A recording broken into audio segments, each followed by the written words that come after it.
When a terrified woman flashes a desperate hand signal across a crowded restaurant, most people look away. But Matteo Romano, a man whose world runs on power, control, and calculated silence, sees everything. What begins as a single act of intervention spirals into a deadly game of protection and obsession, where a controlling boyfriend is just the surface of something far darker. Ava Collins wanted to escape. Instead, she stumbled into the path of Chicago's most dangerous protector. Now, with violence closing in and nowhere left to hide, she'll have to decide: trust the monster who saved her, or face the ones hunting her alone. If you're hooked, stay until the end. And drop a comment with your city so I can see how far this story reaches. Hit that like button and let's dive in. The rain hammered against the windows of Marcello's, turning the glass into rippling sheets of liquid silver. Inside, the restaurant hummed with the low murmur of conversation, the clink of expensive silverware against porcelain, and the kind of laughter that only comes from people who've never had to worry about tomorrow. Chandeliers cast warm pools of light over white tablecloths, and somewhere in the back, a piano played something soft and forgettable. Ava Collins sat perfectly still, her hands folded in her lap beneath the table where Tyler couldn't see them shake. "You're not listening to me." Tyler's voice cut through her thoughts like a blade, smooth, controlled, edged with something that made her stomach tighten. He leaned forward, his smile never quite reaching his eyes, and reached across the table to touch her hand. His fingers were warm, possessive. "I said," he continued, his tone dipping into that dangerous softness she'd learned to fear, "you're not listening." "I am," Ava said quickly, forcing her lips into a smile. "I'm sorry. I was just distracted." Tyler's thumb traced a slow circle over her knuckles. To anyone watching, it would look affectionate. Ava felt the pressure of it like a warning. "You do that a lot lately. Makes me wonder what's going on in that pretty head of yours." "Nothing, everything. Please let me go." She swallowed the words and kept her face calm. She'd gotten good at that over the past year, keeping her face calm while her heart screamed. Tyler didn't like it when she looked scared. He didn't like it when she cried or argued or did anything that suggested she wasn't perfectly, blissfully happy. So she smiled. "I'm fine," she said. "Really, just tired." "You're always tired." His grip tightened, just slightly, just enough. "Maybe you need to take better care of yourself." "I've told you that before, haven't I?" "You have. And yet here we are." He released her hand and leaned back in his chair, his gaze sweeping over her like he was cataloging every flaw, every misstep. "You know I only say these things because I care about you, right?" "I know." "Good." He picked up his wine glass, swirling the deep red liquid thoughtfully. "Because sometimes I worry you don't appreciate what we have, what I do for you." Ava's throat felt tight. She nodded, not trusting herself to speak. Tyler had been charming once, funny, attentive, the kind of guy who remembered her coffee order and texted her good morning without fail. But charm had a way of curdling when you got too close, and now she could barely remember what it felt like to breathe without wondering if she was doing it wrong. He controlled everything. Where she went, who she talked to, what she wore. At first, it had seemed like love. Like he cared so much he couldn't stand the thought of losing her. But love didn't feel like a cage. Love didn't leave bruises that never quite faded. She'd tried to leave. Twice. The first time he'd cried, begged, promised he'd change. The second time he'd put his fist through the wall beside her head and told her exactly what would happen if she ever tried again. So she stopped trying. Until tonight. Ava's hand slipped into her lap, fingers trembling as she adjusted the napkin. Her eyes flicked across the restaurant, scanning faces, searching for something, anything, that might offer a way out. Most people were absorbed in their own worlds, oblivious to the girl slowly suffocating at table 12. But then her gaze landed on him. A man sitting alone near the back, his posture relaxed but his attention sharp. He was older than Tyler, mid-30s maybe, with dark hair slicked back and a tailored suit that suggested wealth without shouting it. His face was all hard angles and quiet intensity, the kind of face that didn't give anything away. And he was looking right at her. Ava's breath caught. She didn't know why she did it. Desperation, maybe. Or the tiny flickering hope that someone, anyone, might see what she was too scared to say out loud. Her hand moved slowly, deliberately, forming the signal she'd seen in a video months ago. A simple gesture, subtle enough that Tyler wouldn't notice if she kept her hands low, palm facing in, thumb tucked, fingers closed over it. "Help me." For a moment, nothing happened. The man's expression didn't change. He simply watched her, his dark eyes unreadable. Then he nodded. It was so slight she almost missed it, a fractional dip of his chin, nothing more. But it was there, he'd seen her, he'd understood. And he wasn't looking away. "Ava!" Tyler's voice snapped her attention back. He was watching her, his head tilted slightly, suspicion creeping into his features. "What are you looking at?" "Nothing," she said quickly. "Just people watching." He didn't look convinced, but he let it go. For now. "I ordered for you, by the way. The salmon. You like that, don't you?" She hated salmon. He knew that. "I love it," she said. Tyler smiled. "Good. I knew you would." Matteo Romano had learned a long time ago that most people didn't want to see the things that made them uncomfortable. They'd look away from a woman crying in a parking lot, ignore the shouting coming from the apartment next door, and convince themselves it wasn't their problem. He used to be the same way, but that was before he understood what power really meant, before he learned that the only thing worse than being dangerous was being the kind of man who pretended he wasn't. He'd come to Marcello's for a meeting, a quiet conversation with a business associate about a shipment that had gone sideways. The kind of conversation that required discretion and a public setting to keep everyone honest. The meeting had ended 20 minutes ago, but Matteo stayed, nursing a glass of scotch and watching the room out of habit. That's when he saw her. At first, it was just a flicker of movement, a woman at a nearby table, her posture too rigid, her smile too practiced. He'd seen that look before, recognized it. Fear dressed up as compliance. The man across from her was younger, polished, the kind of guy who probably drove a leased BMW and called women babe, unironically. He was leaning forward, his hand on hers, and even from a distance, Matteo could see the tension in her shoulders. Then she did something that made him set his glass down. Her hand moved beneath the table, slow and deliberate, forming a signal he knew all too well. It was the kind of thing most people would miss, a subtle plea for help, designed to fly under the radar of whoever was watching too closely. But Matteo saw it, and for reasons he didn't entirely understand, he chose not to look away. He studied the man across from her, cataloging details.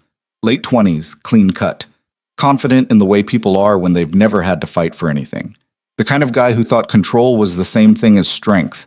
Matteo hated men like that. He pulled out his phone, typed a quick message to his associate, and slipped it back into his pocket. Then he stood, straightened his cuffs, and crossed the room with the kind of calm that came from knowing exactly what he was capable of.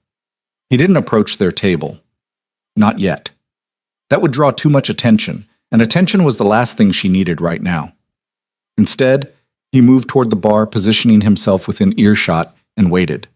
Patience was a weapon. He'd learned that young. Ron. Ava could feel Tyler's mood shifting. It was always like this, calm one moment, volatile the next, and she never knew which version she was going to get until it was too late. "I don't like the way you're acting tonight," he said quietly, his voice low enough that no one else could hear. "You're being weird." "I'm not. Don't argue with me." His hand found hers again, squeezing just a little too hard. "I know you better than you know yourself, Ava, and I know when something's off." Her heart pounded. She could feel the edges of panic creeping in, the room narrowing around her until all she could see was Tyler's face and the promise of what would happen if she didn't give him the right answer. "I'm just tired," she said again, hating how small her voice sounded. "That's all. I promise." He studied her for a long moment, his jaw tight. Then he released her hand and leaned back. "Fine. We'll finish dinner and go home. But we're going to talk about this later." Later. That word made her stomach drop. She nodded, swallowing against the lump in her throat. The waiter appeared then, setting plates in front of them with a practiced smile. Ava stared down at the salmon, her appetite non-existent. "Eat," Tyler said. She picked up her fork, and then, like a small miracle, the power went out. The restaurant plunged into darkness for a split second before the emergency lights kicked in, bathing everything in a dim, yellowish glow. Conversations halted. Someone laughed nervously. The piano stopped mid-note. "What the hell?" Tyler muttered. twisting in his seat to look toward the back of the restaurant. Ava's pulse spiked. She didn't know what was happening, but she felt it. Something shifting in the air, a change she couldn't name. And then she saw him again. The man from before. He was standing near the bar now, his posture still relaxed, but his eyes were locked on Tyler. One of the waitstaff hurried over, apologizing profusely. "So sorry, sir. There's a small electrical issue. We're working on it now. In the meantime, can I offer you complimentary drinks while we sort this out?" Tyler waved him off, irritated. "Just fix it." The waiter nodded and moved on, but the interruption had already done its job. Tyler was distracted, scanning the room, his control slipping just slightly. Ava didn't waste the moment. She stood abruptly, her chair scraping against the floor. "I need to use the restroom." Tyler's gaze snapped back to her. "Now? I'll be quick." She didn't wait for permission. She turned and walked toward the back of the restaurant, her legs shaking but steady enough to carry her. She didn't look at the man by the bar, but she felt him watching. Oh, Mateo moved the moment she did. He didn't follow her directly. That would be too obvious. Instead, he intercepted one of the waitstaff, a young guy who looked like he'd rather be anywhere else, and handed him a folded bill. "The woman who just walked past," Mateo said quietly. "Make sure she has a few minutes alone. If the guy at table 12 tries to follow her, delay him. Spill something, drop a tray, I don't care. Just buy her time." The waiter's eyes widened slightly, but he took the money without question. "Yes, sir." Mateo nodded and stepped back, watching as the waiter moved toward Tyler's table. A moment later, the sound of breaking glass echoed through the restaurant, a perfectly timed accident that sent Tyler's wine spilling across the tablecloth. Tyler shot to his feet, cursing, and the waiter stumbled over himself, apologizing, dabbing at the mess with a napkin. Mateo allowed himself a faint smile. Then he slipped through the hallway toward the restrooms. Ava stood in front of the bathroom mirror, gripping the edge of the sink so hard her knuckles went white. Her reflection stared back at her, pale, wide-eyed, terrified. She didn't know what she was doing. The signal had been a stupid, reckless impulse, and now she was standing here like an idiot, waiting for... what? A stranger to save her? God, what is wrong with you? But before she could spiral any further, the door opened. She spun around, expecting Tyler. It wasn't Tyler. The man from the bar stepped inside, his presence filling the small space with a quiet, undeniable authority. He didn't say anything at first, just looked at her, his dark eyes steady and calm. "You signaled for help," he said finally, his voice low and even. "I'm here." Ava's breath hitched. She didn't know whether to feel relieved or more terrified. "Who are you?" "Someone who saw what you needed." He took a step closer, not threatening, just present. "Are you in danger?" The question was so direct it caught her off guard. Most people danced around things like that, softened the blow. But this man didn't waste words. "Yes," she whispered. He nodded, like he'd already known the answer. "The man you're with. Boyfriend?" She nodded. "Does he hurt you?" Her throat tightened.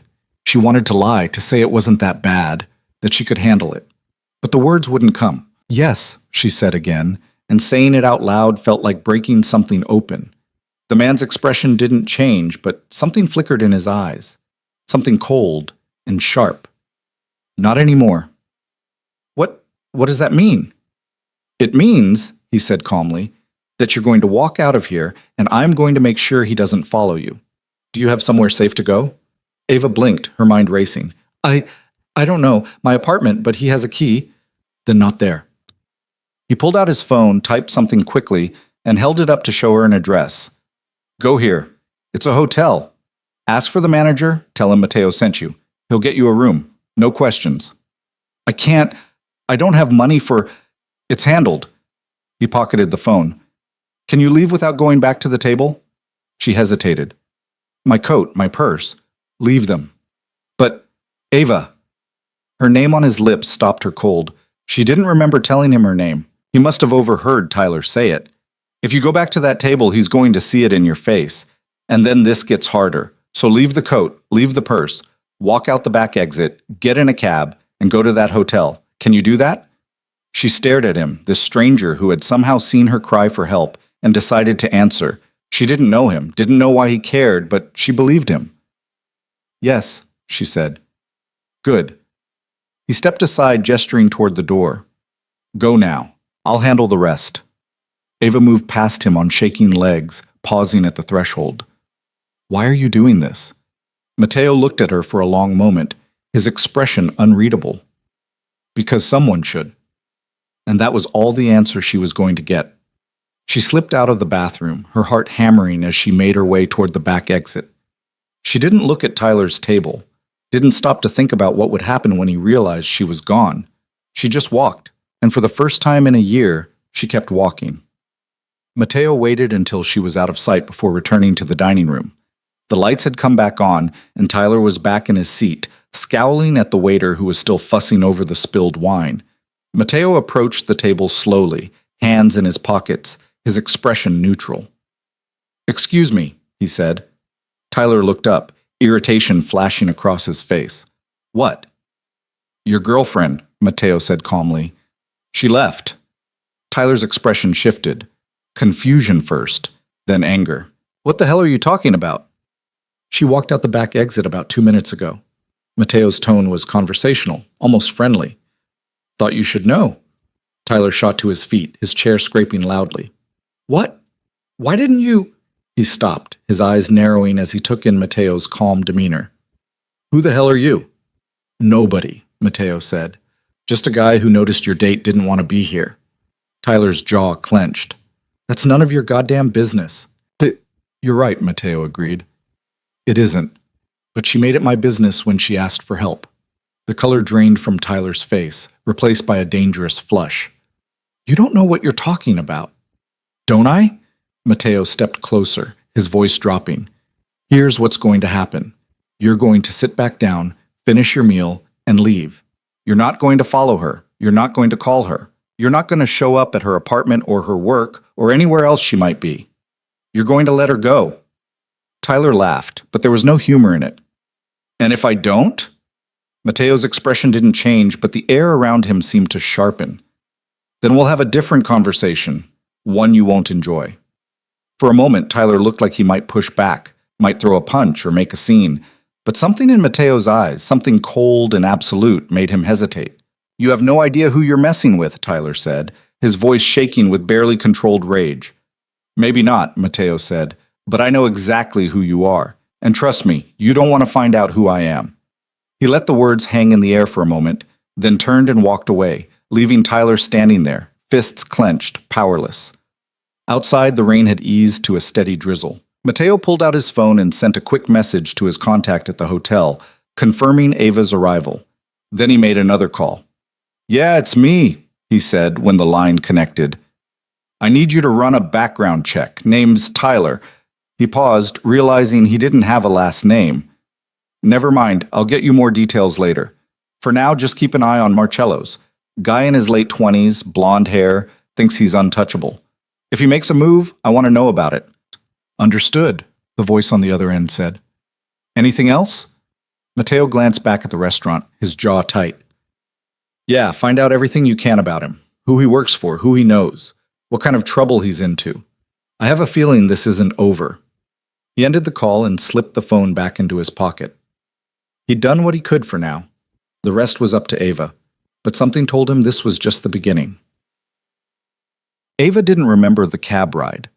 One moment she was standing on the rain-slicked sidewalk, shivering without her coat, and the next she was in the back seat, giving the driver an address she'd only seen once on a stranger's phone. The hotel was smaller than she expected, boutique tucked away on a quiet street, the kind of place that didn't advertise, didn't need to. She walked inside, her legs still shaking, and approached the front desk. The manager, a middle-aged man with kind eyes, looked up and smiled. Can I help you? Mateo sent me, she said, the words feeling surreal. The manager's expression shifted, recognition, understanding. He nodded and reached for a key. Of course, room 412. Take the elevator to the 4th floor. You'll be safe here. Thank you, she whispered. He handed her the key. If you need anything at all, call the front desk. We'll take care of it. Ava nodded, unable to speak past the lump in her throat. The room was simple but clean, a bed, a small desk, a bathroom with white tiles and soft lighting. She locked the door behind her, engaged the deadbolt, and sank onto the edge of the bed. And then, Finally, she let herself cry. Not the silent, controlled tears she'd learned to hide from Tyler, but real, shuddering sobs that shook her entire body and left her gasping for air. She cried for the year she'd lost, for the girl she used to be. For every time she'd convinced herself it wasn't that bad, that she could handle it, that leaving would be worse than staying. She cried until there was nothing left. And when the tears finally stopped, she lay back on the bed, staring at the ceiling, and let herself feel something she hadn't felt in a long time. Hope. She didn't know who Matteo Romano was, didn't know why he'd helped her, but for the first time in a year, she wasn't alone, and that was enough. Matteo sat in his car outside the restaurant watching the entrance. Tyler hadn't left yet, probably still inside, trying to figure out what the hell had just happened. Good. Let him stew. Matteo's phone buzzed. A message from his contact. Tyler Harrington. Works in finance.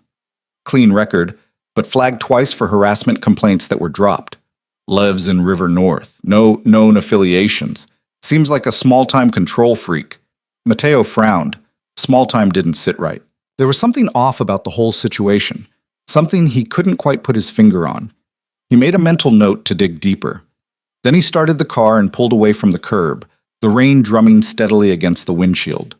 He'd done his good deed for the night, but something told him this wasn't the last time he'd see Ava Collins. And he was rarely wrong about these things. Ava woke to unfamiliar silence. No alarm. No traffic noise filtering through thin apartment walls. No sound of Tyler moving around in the next room. His presence a constant weight even when he wasn't watching her. Just quiet. She lay still for a moment, disoriented, until the events of the previous night came rushing back. The restaurant, the signal. The stranger with dark eyes who'd told her to leave everything behind and just go. She sat up slowly, her body aching from tension she'd been holding for so long she'd forgotten what it felt like to let go. Sunlight filtered through the hotel curtains, casting soft shadows across the unfamiliar room. Her phone sat on the nightstand where she'd left it, the screen dark. She'd turned it off last night, unable to face the barrage of messages she knew would be waiting. Tyler would have called, texted, probably shown up at her apartment by now. The thought made her stomach clench. She picked up the phone, her thumb hovering over the power button. Then she set it back down. Not yet. She wasn't ready. Instead, she got up and moved to the window, pulling the curtain aside just enough to look down at the street below. Morning traffic moved in steady streams. People walked past with coffee cups and briefcases, their lives normal and uncomplicated. Ava couldn't remember the last time her life had felt normal. A soft knock at the door made her freeze. "Miss Collins?" A woman's voice, gentle and professional. "I have breakfast for you. Compliments of the house." Ava approached the door cautiously, checking the peephole. A young woman in hotel uniform stood in the hallway, holding a tray. She opened the door a crack, the chain still engaged. The woman smiled warmly. "Mr. Romano asked us to make sure you were taken care of. I have coffee, fruit, and pastries. May I bring it in?" Ava hesitated, then unlatched the chain. The woman entered, set the tray on the small desk, and turned to leave. "Wait," Ava said. "Mr. Romano, do you know him?" The woman's expression remained carefully neutral. "He's a valued guest. That's all I can say. But he left instructions that you were to have anything you needed. If there's anything else, no, thank you. This is more than enough." The woman nodded and left, closing the door softly behind her. Ava stared at the tray. Real coffee in a ceramic cup. Fresh strawberries. Croissants that were still warm. It was such a small thing, but it made her throat tight. When was the last time someone had done something kind for her without expecting anything in return? She couldn't remember. She ate slowly, savoring each bite, trying not to think about what came next. Eventually, she'd have to turn on her phone, have to face reality, have to figure out what the hell she was going to do with her life now that she'd finally run. But for now, just for a little while longer, she let herself sit in this quiet room and pretend she was safe. The illusion lasted exactly 45 minutes. That's when someone knocked on the door again, harder this time, more insistent. Ava's heart jumped into her throat. She moved to the peephole, her hands shaking. It wasn't Tyler. It was Matteo Romano. He stood in the hallway with the same calm, unreadable expression he'd worn last night, dressed in dark slacks and a crisp white shirt with the sleeves rolled to his forearms. He looked like he'd walked out of a magazine spread, polished, controlled, dangerous in a way that had nothing to do with violence and everything to do with presence. Ava unlocked the door, her pulse racing. "Good morning," Matteo said. "May I come in?" She stepped aside and he entered, his gaze sweeping the room in one quick, assessing glance before settling back on her. "Did you sleep?" he asked. "Some. She wrapped her arms around herself, suddenly aware that she was still wearing yesterday's clothes, wrinkled and slept in. "I don't know how to thank you. For last night. For this."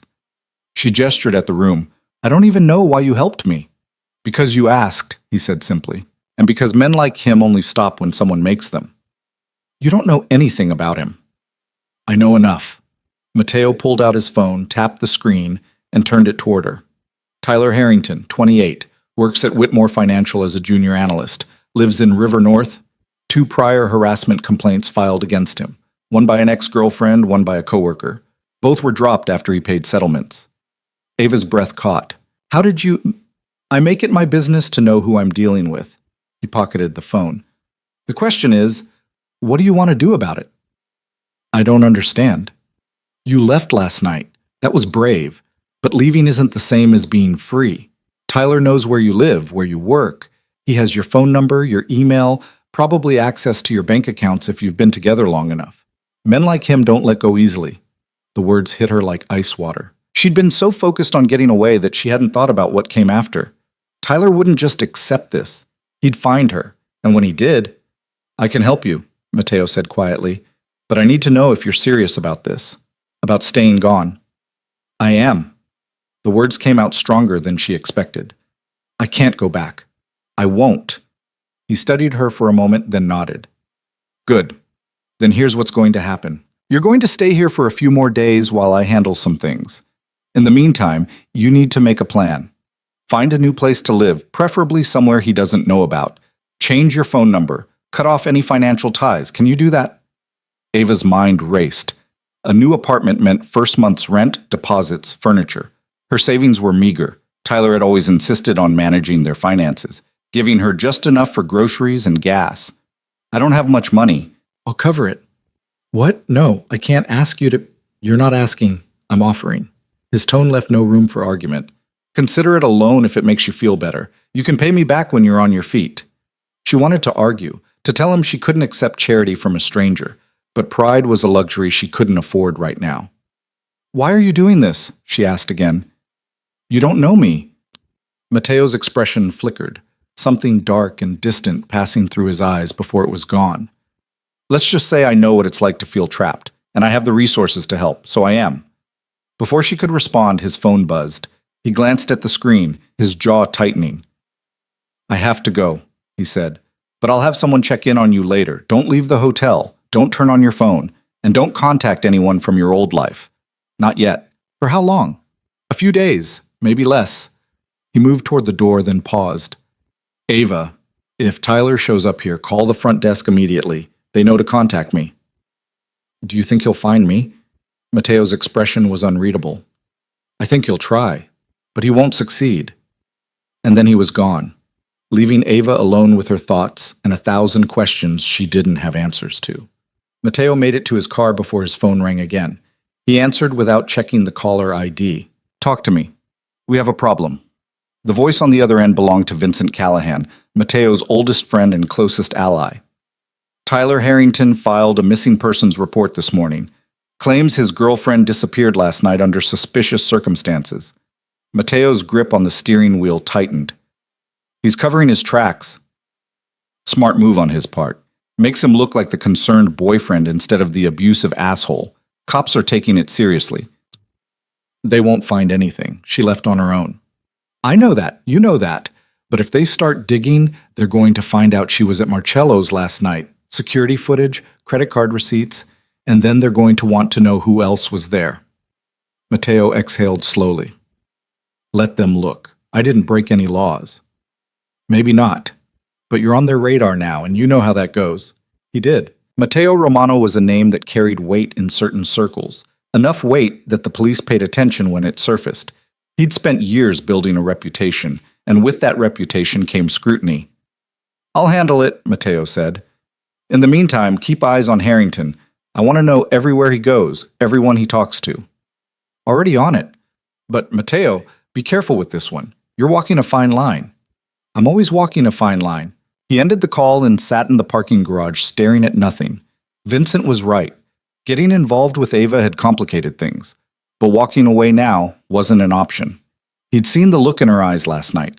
The same desperate, trapped look he'd seen in his sister's eyes years ago, right before everything fell apart. He hadn't been able to save Sophia, but maybe he could save Ava. 2 days passed in a strange, suspended reality. Ava stayed in the hotel room, venturing out only to walk the hallways when the walls started closing in. True to his word, Mateo sent people to check on her. A different hotel staff member each time, always polite, always asking if she needed anything. She didn't hear from Mateo himself. On the third morning, she finally turned on her phone. The screen lit up with notifications. 63 missed calls, over 100 text messages. Most were from Tyler, progressing from confused to angry to desperate. Where are you? Ava, this isn't funny. Call me. I'm worried about you. Please just let me know you're okay. You're making a huge mistake. I filed a police report. They're looking for you. You can't just disappear. We need to talk about this. I know you're scared, but I can change. I promise. If you don't come back, I'll find you. The last message had come in an hour ago. Ava's hands shook as she scrolled through them. Even now, even knowing what he was, part of her felt guilty. Tyler's voice echoed in her head, all the times he'd told her she was overreacting, that she didn't understand how much he loved her, that leaving would be the worst mistake of her life. But then she remembered the fear, the bruises, the feeling of suffocating slowly. She deleted every message without responding. There were other notifications too, missed calls from her best friend Mia, voicemails from her mother. Those hurt worse. But Mateo had been clear, don't contact anyone, not yet. She was about to turn the phone off again when it rang in her hand. Unknown number. She almost didn't answer, but something made her press accept. Ava Collins? A woman's voice, professional and clipped. Yes? This is Detective Sarah Mills with the Chicago Police Department. I'm calling regarding a missing persons report filed by Tyler Harrington. He's listed you as his girlfriend and says he hasn't heard from you in 3 days. Can you confirm you're safe? Ava's heart hammered. Yes, I'm safe. Can you tell me where you are? I'd rather not. A pause. Ms. Collins, Mr. Harrington is very concerned. He said you left a restaurant without your belongings and haven't been home since. Is there something you'd like to tell me? The careful phrasing wasn't lost on Ava. The detective was giving her an opening. I left because I wanted to, Ava said carefully. I'm an adult. I don't have to tell him where I am. That's true, but if you're in danger, I'm not. Not anymore. Another pause, longer this time. Ms. Collins, if you're being coerced or threatened, I'm not. I just needed to get away. That's all. All right. The detective's tone shifted slightly, softer now. If you change your mind or if you need help, here's my direct number. She rattled off the digits. Ava didn't write them down. Thank you, she said. But I'm fine. She hung up before the detective could ask anything else. Her hands were still shaking when someone knocked on the door. She checked the peephole, expecting another hotel employee. It was Mateo. She opened the door, and he stepped inside, his expression grim. The police called you, he said. It wasn't a question. How did you... Because I just got off the phone with a very irritated detective who wanted to know why a person of interest was staying in a hotel I own. Ava's stomach dropped. You own this hotel? One of several investments. He waved it off like it didn't matter. What did you tell her? That I'm safe, that I left on my own. That's it. Good. He moved to the window, looking out at the street below. Tyler's escalating. Filing the police report was just the beginning. He's been calling your workplace, your friends, anyone who might know where you are. How do you know that? Because I'm watching him. Mateo turned to face her. And what I'm seeing concerns me. What do you mean? Tyler Harrington isn't just some controlling boyfriend. He's connected. Ava frowned. Connected to what? To people who don't like questions, people who have resources. Mateo pulled out his phone, brought up a photo, and showed it to her. This was taken yesterday. Tyler having lunch with a man named Marcus Delacroix. Recognize him? Ava studied the photo. Two men sitting at an outdoor cafe, leaning close in conversation. She didn't recognize the second man, older, silver-haired, expensively dressed. No, who is he? He's a fixer, the kind of person you call when you have problems that need to disappear, which means Tyler isn't just looking for you, he's planning something. Fear coiled in Ava's chest. What kind of something? I don't know yet, but I'm going to find out. He pocketed the phone. In the meantime, we're moving you. Moving me where? Somewhere safer. This hotel is too exposed. Tyler knows I own it, or he will soon enough. I have a property outside the city. Quiet. Secure. You'll stay there until we figure out what Tyler's planning. I can't keep letting you do this. You don't have a choice. His tone was firm but not unkind.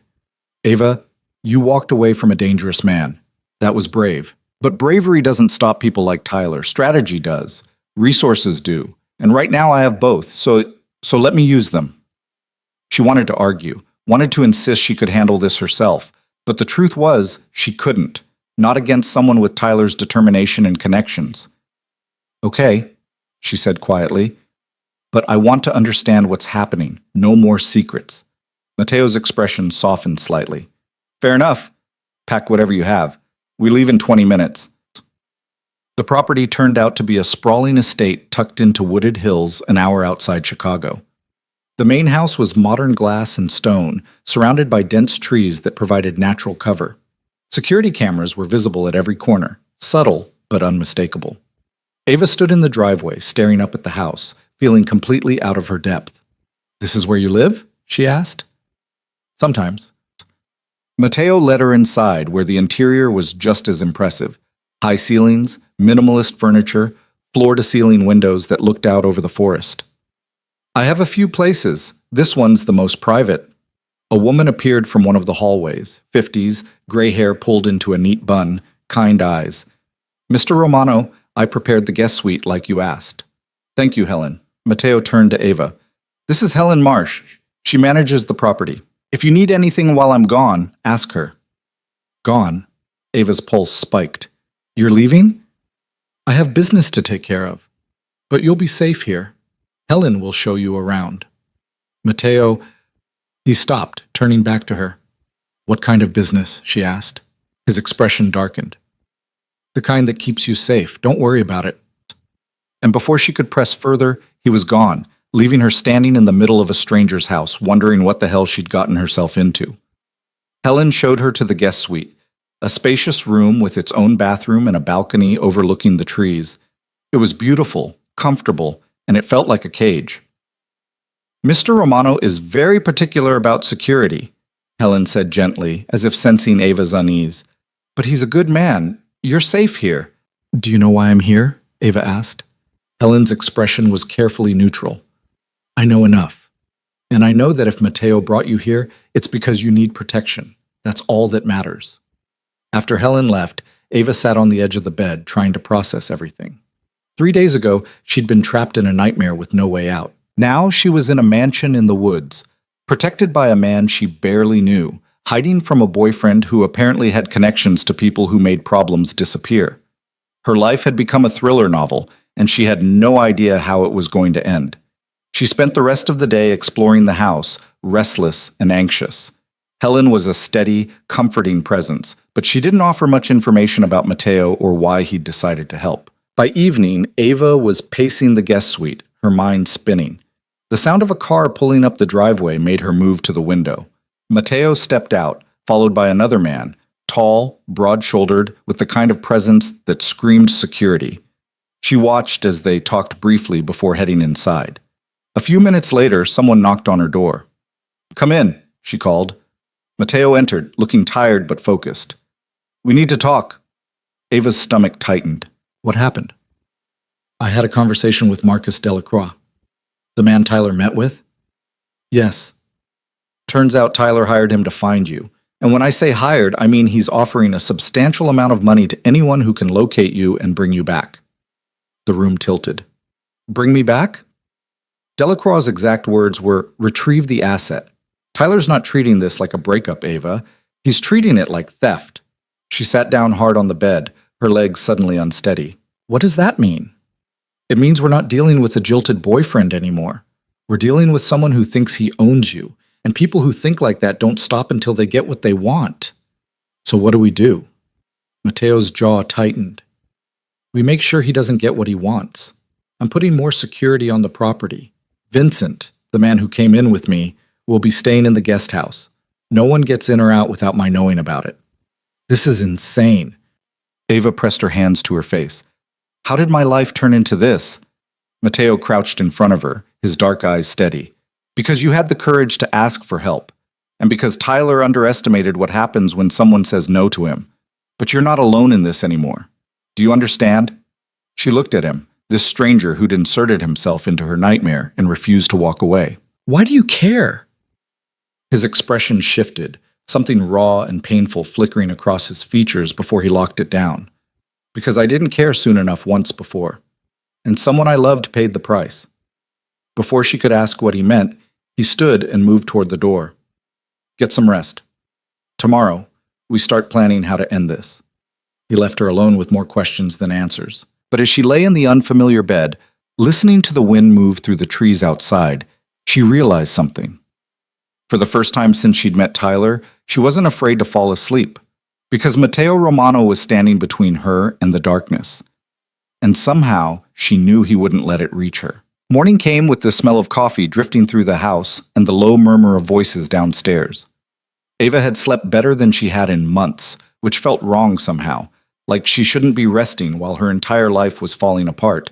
But exhaustion had won over guilt, and for once, she'd slept through the night without jerking awake at phantom sounds. She found Mateo and Vincent in the kitchen, papers spread across the marble island, both men leaning over what looked like surveillance photos. They looked up when she entered, and Mateo straightened, his expression shifting from intense focus to something softer.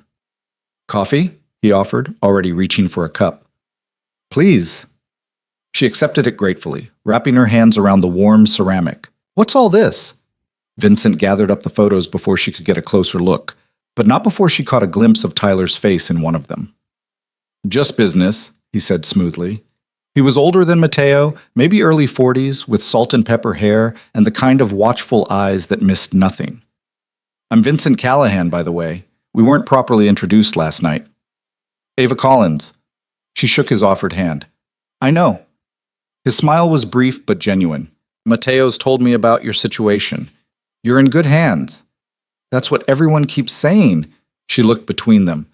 But nobody's telling me what's actually happening.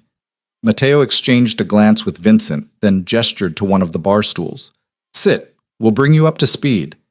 She sat, and Mateo slid a tablet across the counter toward her.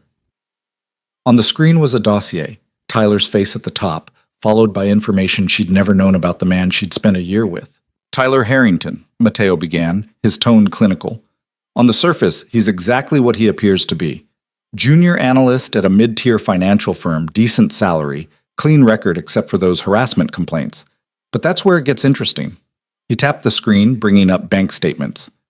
His spending doesn't match his income. He's pulling in maybe $80,000 a year, but he's spending like he makes 3 times that. Luxury car lease, high-end apartment, expensive restaurants, the math doesn't work. Ava's stomach tightened. So where's the money coming from? His father. Vincent pulled up another file. Richard Harrington, real estate developer with ties to some questionable people. Not quite organized crime, but close enough that the lines blur. He's been funneling money to Tyler for years, keeping him afloat. Why does that matter? Ava asked. Because it means Tyler has access to resources beyond what we initially thought, Mateo said. And it means his obsession with finding you isn't just about control, it's about image. His father's world doesn't tolerate weakness, and letting you walk away makes Tyler look weak. The coffee turned bitter in her mouth. So this is about his ego. Partly, but there's more. Mateo brought up another photo, Tyler and Marcus Delacroix again, this time joined by a third man. This was taken 2 days ago. The man on the right is Leonard Chen, private investigator, specializes in finding people who don't want to be found. Tyler's not just throwing money at the problem. He's assembling a team. Ava's hands started to shake. She set the coffee down before she spilled it. What do they know? Not much yet. Chen's good, but we're better. We've been feeding him false information, credit card charges in Minnesota, a hotel reservation in Milwaukee, buying you time while we figure out the next move. Which is what, exactly? She heard the edge in her own voice, the fear she was trying to keep locked down. I can't hide here forever. No, Mateo agreed. You can't, which is why we're going to draw Tyler out. Vincent leaned against the counter, arms crossed. There's a charity auction next week at the Sinclair Hotel. Big event, lots of wealthy donors, security everywhere. Tyler's father always attends, which means Tyler will be there too. It's the perfect opportunity. Opportunity for what? To make him think you'll be there, Mateo said. We'll leak information that you're planning to attend, make it look like you're trying to move on, establish yourself publicly. Tyler won't be able to resist. He'll come looking for you. Ava's pulse spiked. You want to use me as bait? No. Mateo's voice was firm. I want to use the idea of you as bait. You won't actually be there. We'll have someone who looks like you from a distance, just enough to get Tyler to make a move in a controlled environment where we can document everything. His harassment, his attempts to approach you, all of it on camera with witnesses. It gives you leverage. Leverage for what? A restraining order that actually sticks. Evidence if you ever need to press charges. Proof that you're not the one causing problems. He is. Mateo's expression was intense, focused. Right now it's your word against his. We need to change that.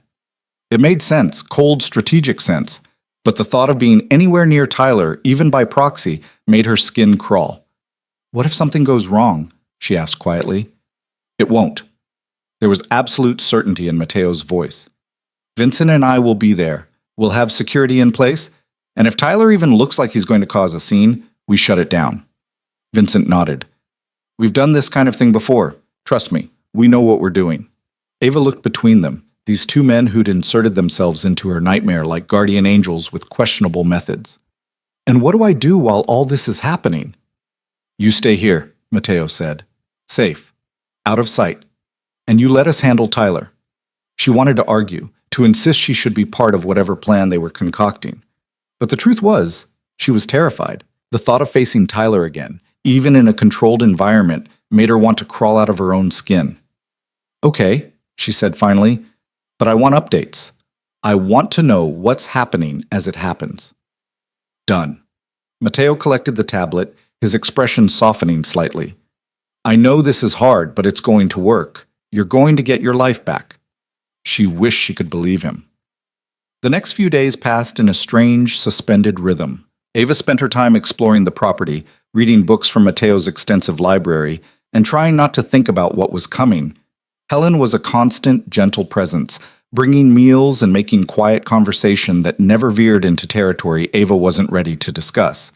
Mateo came and went at odd hours, always with Vincent or other men she didn't recognize. She caught glimpses of conversations, heard fragments of plans being made. It was clear that whatever Mateo did for a living, it wasn't just real estate and hotel ownership. On the third evening, she found him alone in his study, staring at a computer screen with an intensity that made her hesitate in the doorway. Can I come in? She asked. He looked up, and something in his expression shifted, the hardness fading into something more human. Of course. She entered, taking in the room. Dark wood, leather chairs, walls lined with books, and what looked like architectural drawings.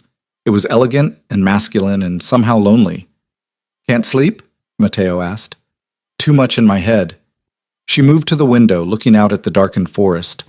I keep thinking about what you said the other night. About someone you loved. She felt him tense behind her, the silence stretching. You don't have to tell me, she said quickly. I want to understand why you're doing this. Really doing this. For a long moment she thought he wouldn't answer. Then she heard him stand, move closer. I had a younger sister, he said quietly. Sophia, she was bright, funny, too trusting for the world we grew up in. Ava turned to face him. In the dim light, Mateo's expression was raw in a way she'd never seen before. When she was 22, she met someone. Charming guy, successful, treated her like she was the center of the universe. By the time we realized what he really was, it was too late. He'd isolated her from everyone who cared about her, made her dependent on him, and when she tried to leave, his jaw tightened and Ava saw his hands curl into fists. He killed her, Made it look like an accident, and I couldn't prove otherwise. The words hung in the air, heavy and brutal. Mateo, Ava whispered. I'm so sorry. I was too late to save her. His eyes met hers, dark and haunted. But I wasn't going to be too late to save you. Something shifted in Ava's chest. Understanding, connection, a shared recognition of trauma that bound strangers together. She reached out without thinking, placing her hand on his arm.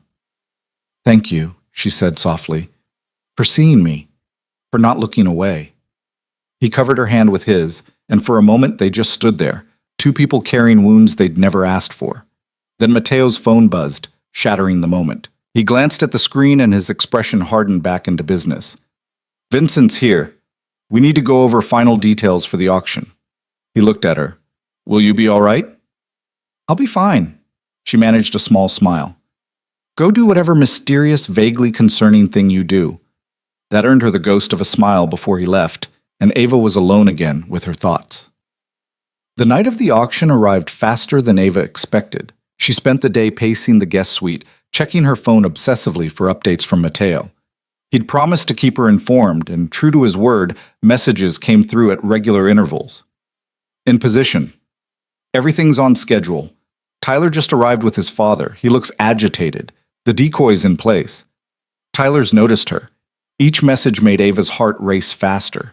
She'd seen the woman Mateo had hired, a professional actress with similar build and coloring to Ava's, wearing a wig styled like Ava's hair and a dress Ava might have chosen. From a distance, in a crowded ballroom, she'd pass. But up close, Tyler would know. Another message came through. He's moving toward her. Vincent's ready. Ava's hand shook as she typed back. Be careful. The response was immediate. Always am. Then nothing. 15 minutes passed. 20. 30. Ava's anxiety climbed with each silent minute.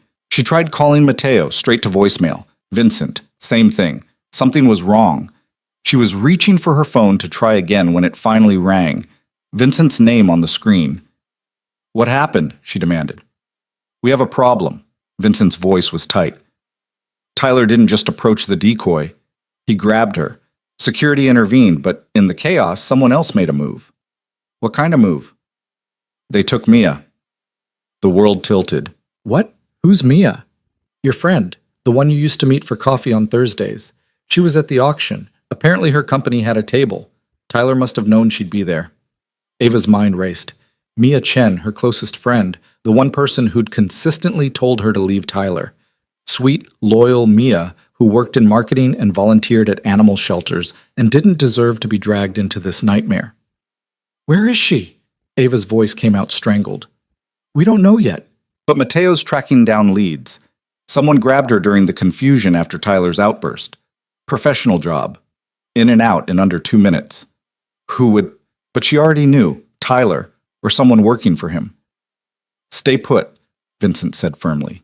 Mateo's on his way back. We're going to find her. The line went dead. Ava stood frozen in the middle of the room, her heart hammering so hard it hurt. This was her fault. She'd asked for help, and now Mia was paying the price. She grabbed her jacket and headed for the door. Helen appeared in the hallway, concern creasing her face. Miss Collins, where are you? I need to go. Ava pushed past her. My friend is in danger because of me. I can't just sit here.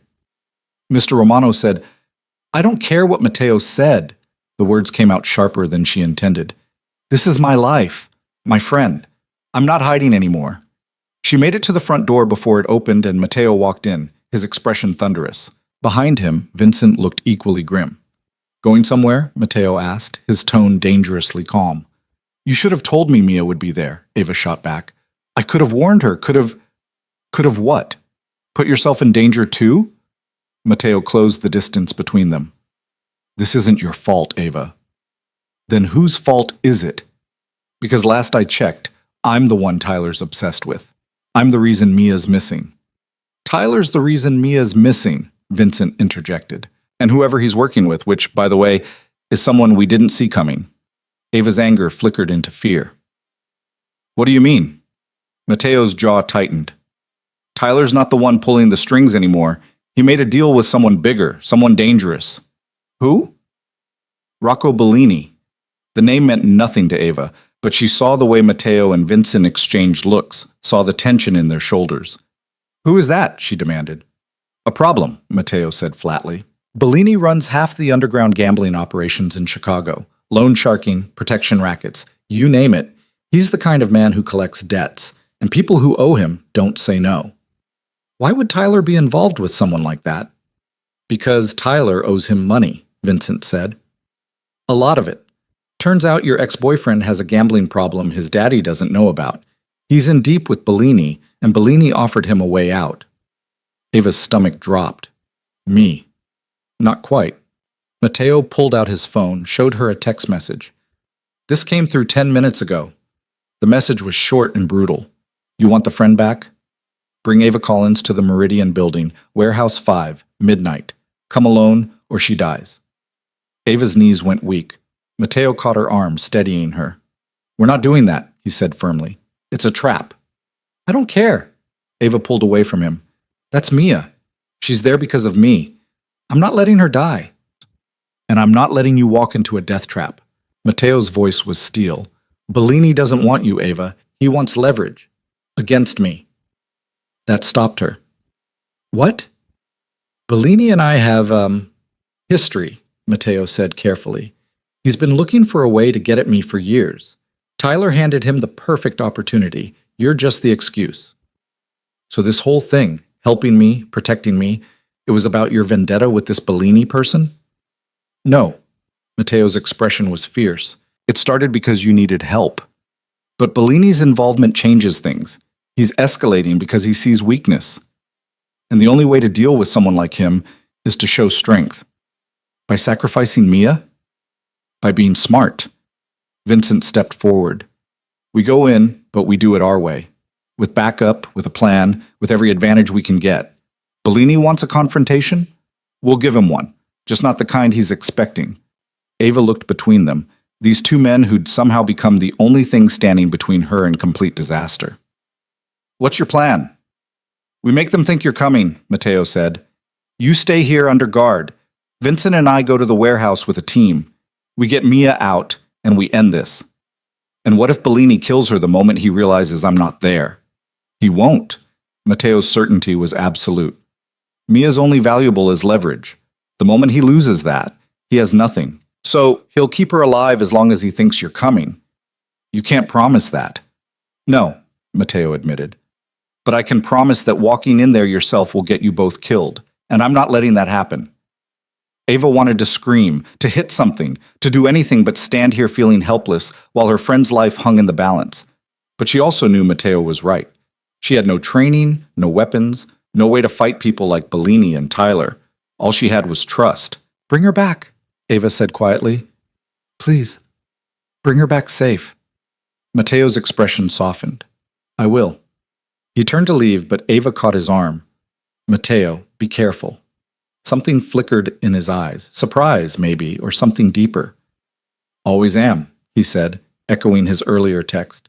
Then he was gone, Vincent at his heels, and Ava was left with Helen and two security guards she didn't know, waiting for news that might never come. The warehouse district was exactly the kind of place where people disappeared.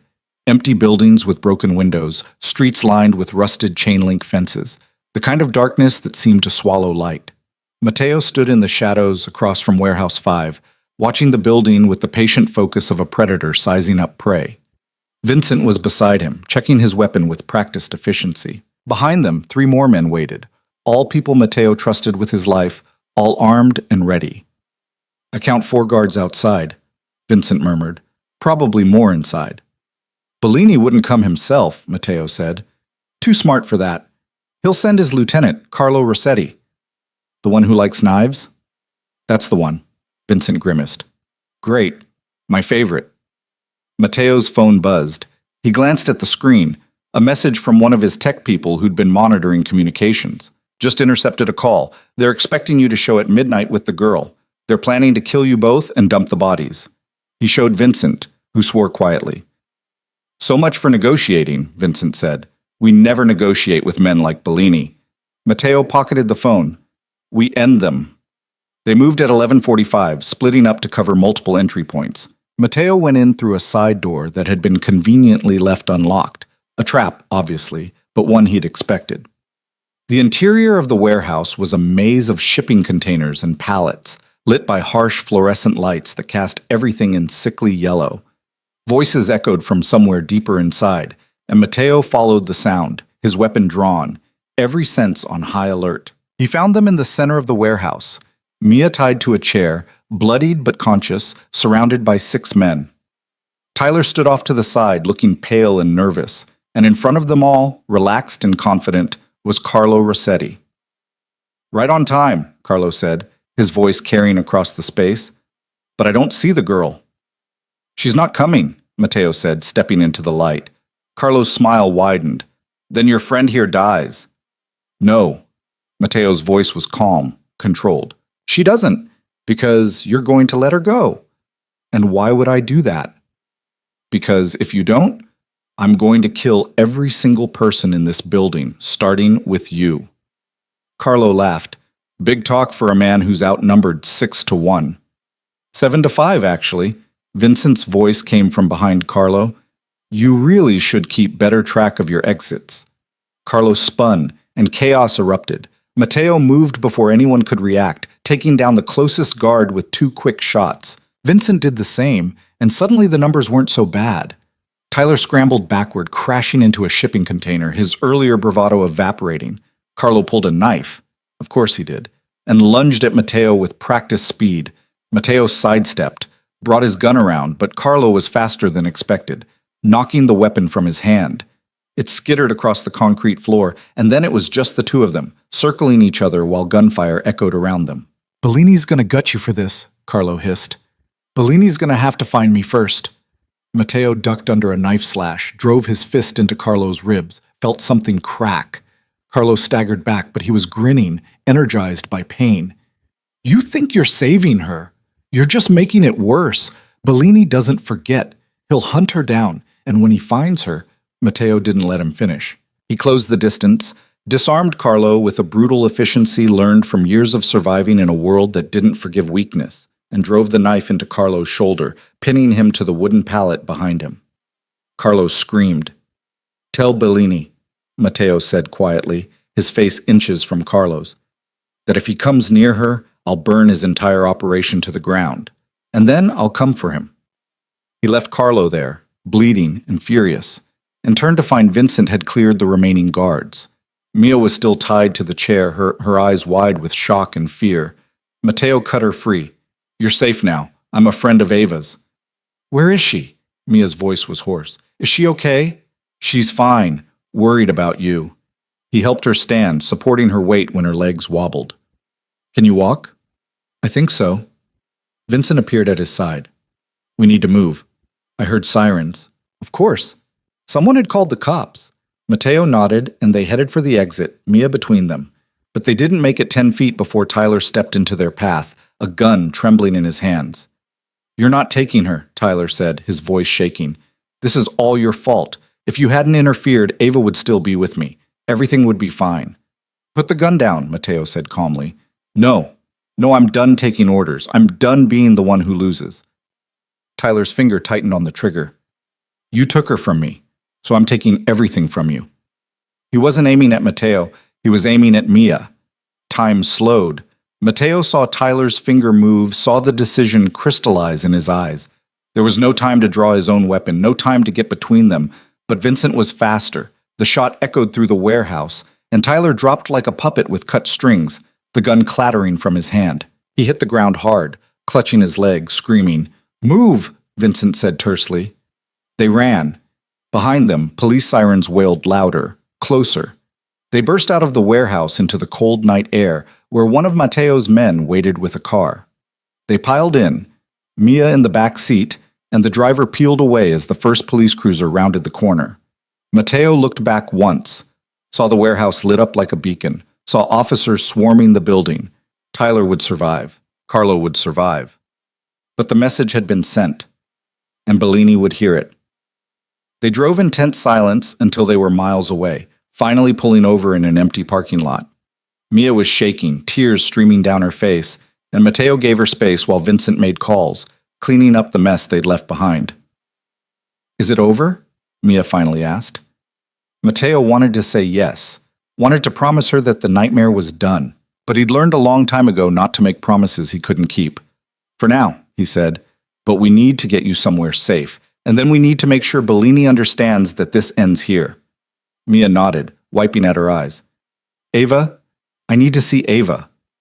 Soon, Mateo promised. First, let's make sure you're okay. But as he said the words, his phone buzzed with a new message. Unknown number. You made a mistake tonight, Romano. The girl lives. Your friend lives. But this isn't over. Bellini doesn't forget. And neither do I. Mateo stared at the message, his jaw tight. No, it wasn't over. But it would be. One way or another, he was going to end this. The car pulled up to the estate just after 2 in the morning, and Ava was already at the door before the engine cut off. She'd been waiting for hours, pacing the entryway despite Helen's gentle insistence that she try to rest, checking her phone obsessively for updates that came in agonizing intervals. When Mia stepped out of the back seat, bruised and shaking but alive, Ava's legs nearly gave out. Mia!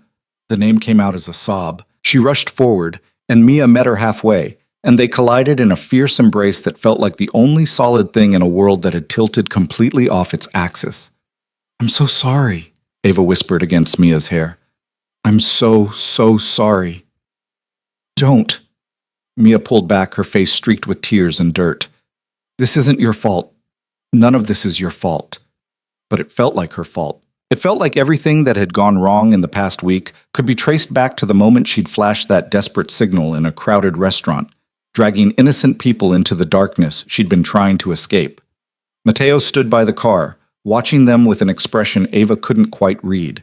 His shirt was torn at the shoulder and there was blood on his hands. Not his own, she hoped, but his eyes were steady, calm, like he'd just come back from a business meeting instead of a gunfight. Get her inside, he said quietly to Vincent. She needs medical attention.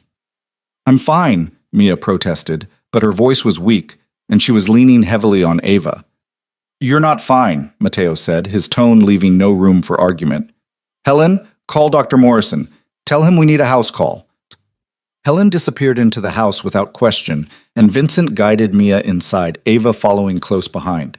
She looked back once at Mateo, caught his eye, and mouthed, "Thank you." He nodded once, then turned away to make a call, his voice low and urgent as he disappeared into the darkness beyond the driveway lights. The doctor arrived within 30 minutes, a silver-haired man with kind eyes and the discretion of someone who'd made house calls for Mateo before and knew better than to ask questions. He examined Mia in the guest suite, treating cuts and bruises, checking for signs of concussion while Ava hovered nearby, unable to sit still. She's going to be fine, Dr. Morrison said finally, packing up his bag. Rest, fluids, and time. The physical injuries are superficial, but trauma like this... He looked at Ava meaningfully. That takes longer to heal. She should talk to someone, a professional. I will, Mia said from the bed, her voice stronger now. I promise. But right now I just want to understand what the hell is happening. The doctor left and Ava sat on the edge of the bed, taking Mia's hand. It's a long story. I've got time. Mia's attempt at a smile didn't quite reach her eyes. Apparently I'm staying in a mansion with armed guards and a mysterious benefactor who just rescued me from a warehouse, so yeah, I'd love the full story. Ava told her everything. Tyler's control, the fear, the hand signal, Mateo's intervention, the discovery of Tyler's gambling debts, and his connection to Rocco Bellini, the plan that had gone so catastrophically wrong. You should have told me, Mia said when she finished. About Tyler, about what he was doing to you. I was ashamed. Ava's voice cracked. And I didn't want to drag you into it. Look how well that worked out. Hey, Mia squeezed her hand. I'm alive. You're alive, and Tyler's not going to hurt you anymore. That's what matters. But Bellini is Mateo's problem now, apparently. Mia's eyes were sharp despite her exhaustion. Speaking of which, who exactly is he? Because that's not a normal person who just happened to help you out of the goodness of his heart. I don't know all the details, Ava admitted, but he's complicated. He lost his sister to someone like Tyler. I think that's why he helped me. And the armed guards? The doctor who makes house calls at 3 in the morning? The fact that he just stormed a warehouse and rescued me from mobsters? Like I said, complicated. Mia was quiet for a moment, studying Ava's face.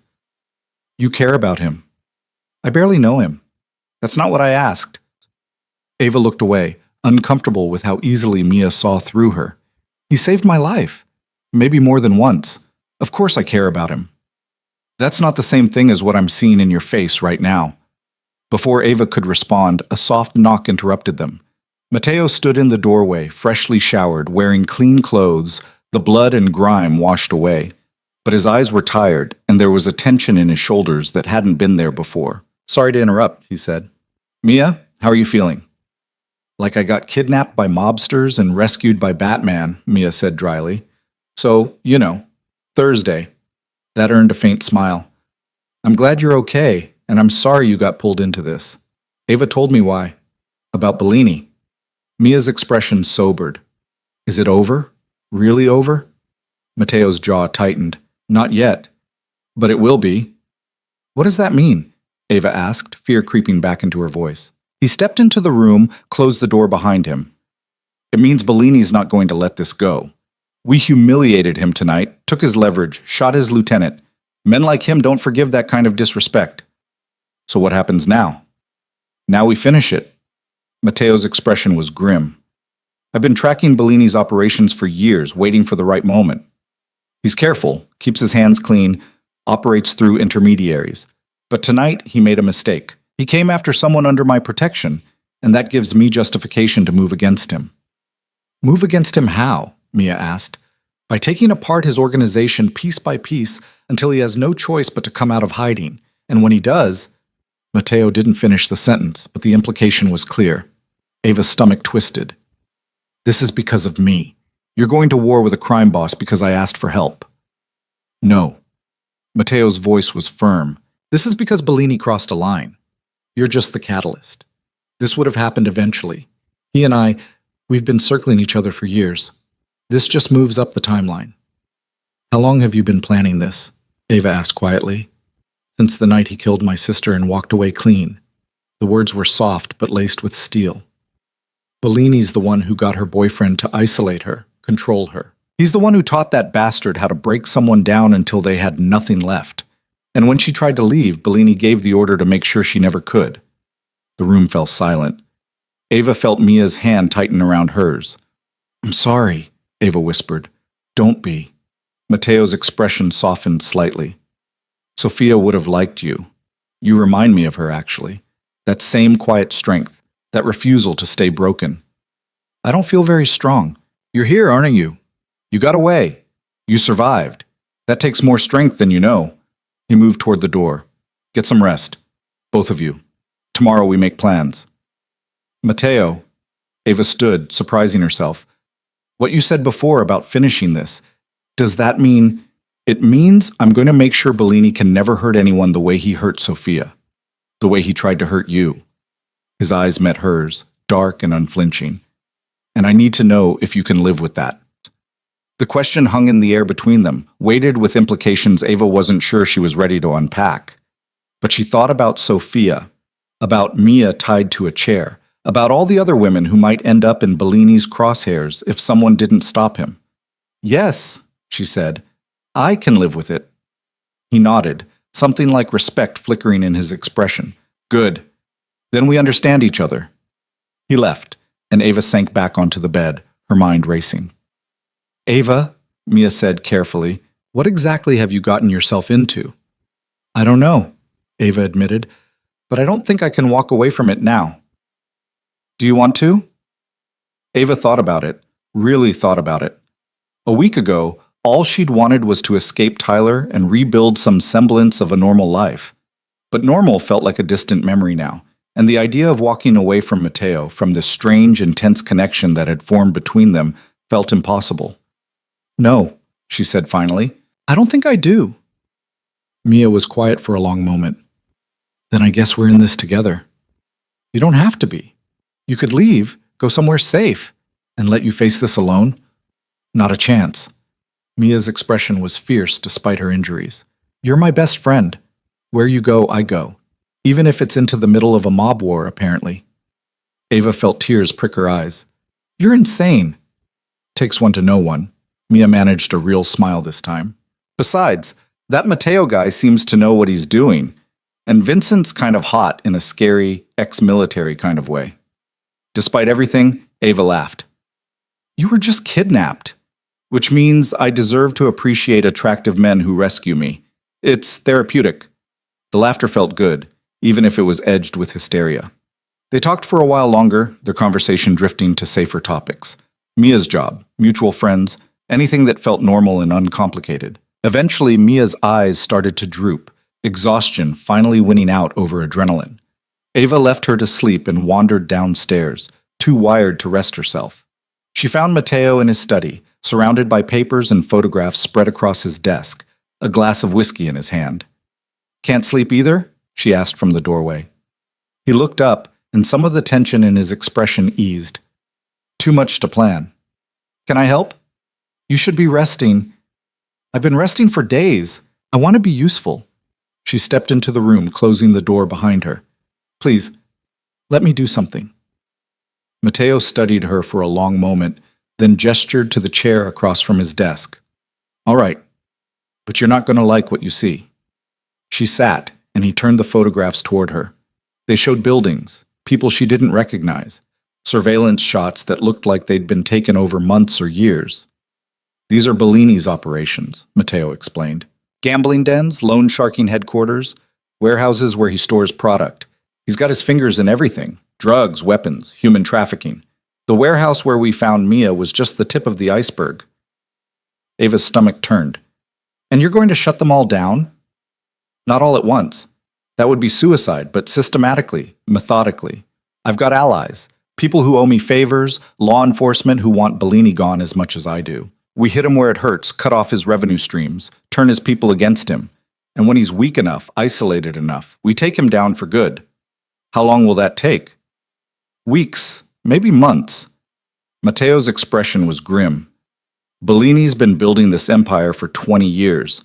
Taking it apart won't be quick or easy. And what do I do while you're doing all this? You stay safe, you stay hidden, you let me handle the dangerous parts. Ava shook her head. I can't just sit around waiting while you risk your life. Not after everything you've done for me. Ava, no. Listen. She leaned forward, her voice intense. I know I'm not trained like you. I know I don't have your resources or your experience, but I'm smart and I'm motivated and I need to be part of this. Because if I'm not, if I just hide in this beautiful house while you fight my battles, then I'm still letting someone else control my life. And I'm done with that. Mateo set down his glass, his dark eyes locked on hers. You have no idea what you're asking for. Then tell me, show me, but don't shut me out. He was silent for a long time, and Ava could see the conflict playing out behind his eyes, the desire to protect her warring with something else, something that looked almost like respect. All right, he said finally. But you do exactly what I tell you, when I tell you. No arguments, no improvising. Bellini's people are professionals. One mistake and you're dead. Can you live with those terms? Yes. Then starting tomorrow, Vincent will begin training you. Basic self-defense, situational awareness, how to recognize threats. You're going to learn how to protect yourself. And then? And then we'll see. Mateo picked up his whiskey, drained it. But understand something, Ava. Once you're part of this, there's no going back. You'll see things, do things that will change you. Are you sure that's what you want?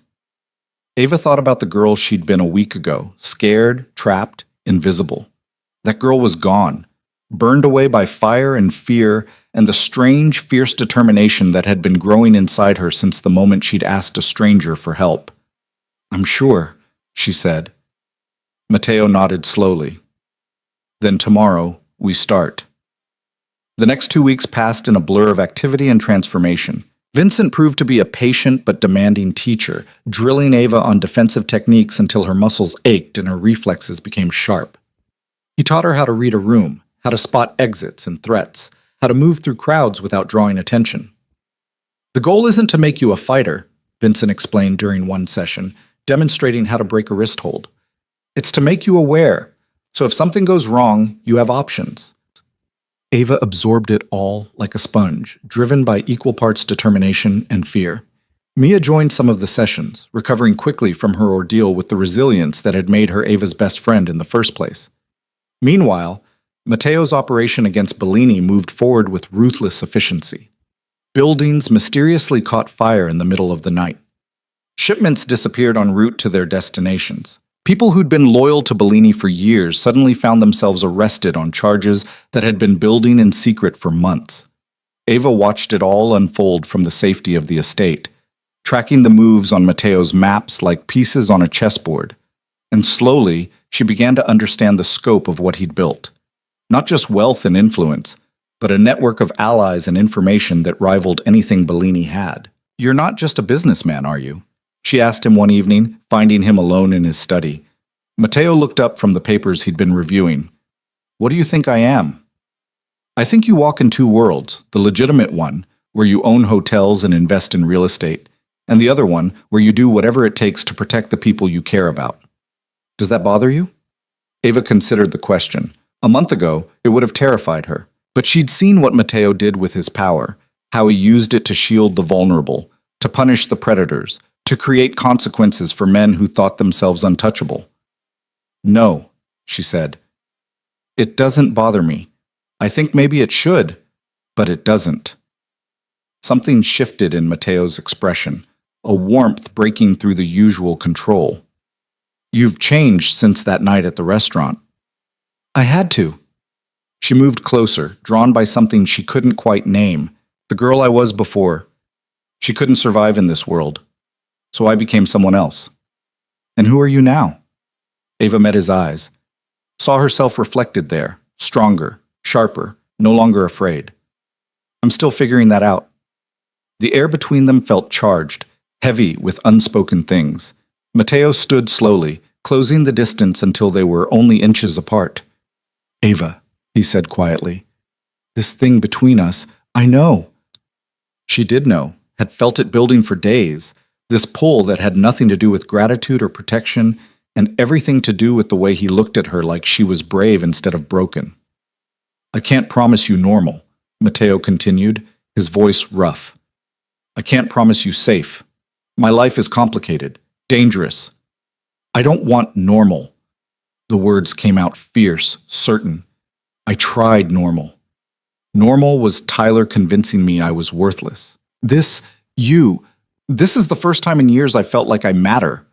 Matteo's hand came up to cup her face, his thumb tracing her cheekbone with unexpected gentleness. "You matter more than you know." She kissed him before she could think better of it, and he responded immediately, his arms coming around her, pulling her close. The kiss was fire and need, and the collision of two people who'd been orbiting each other for weeks, finally giving in to gravity. When they broke apart, both breathing hard, Matteo rested his forehead against hers. "This complicates things," he murmured. "Everything about us is already complicated." He laughed, a real laugh that transformed his face, made him look younger. "Fair point." They stood there for a moment, wrapped in each other, the world outside forgotten. But reality had a way of intruding, and Matteo's phone buzzed with a message that made his expression harden. "What is it?" Ava asked. "Bellini." Matteo's jaw tightened as he read. "He's moving his base of operations, going underground." "Is that bad?" "It means he's scared, and scared animals are the most dangerous kind." He looked at her, conflict clear in his eyes. "I need to go. There's a meeting with some contacts who can help us track him. I'm coming with you." "Ava, you said I could be part of this, so let me be part of it." Matteo studied her face, then nodded slowly. "All right, but you stay close to me, and if I tell you to run, you run, understood?" "Understood." They left an hour later, Vincent driving while Matteo briefed Ava on who they were meeting, a former associate of Bellini's who'd grown tired of the violence and wanted out. The meeting was set at a small bar in a neighborhood that had seen better days, the kind of place where people minded their own business and didn't ask questions. Ava felt her pulse quicken as they entered, her training kicking in automatically. Exits marked, potential threats assessed, hands ready to move if necessary. The bar was dimly lit and sparsely populated, and the man they were meeting sat alone in a corner booth, hunched over a beer.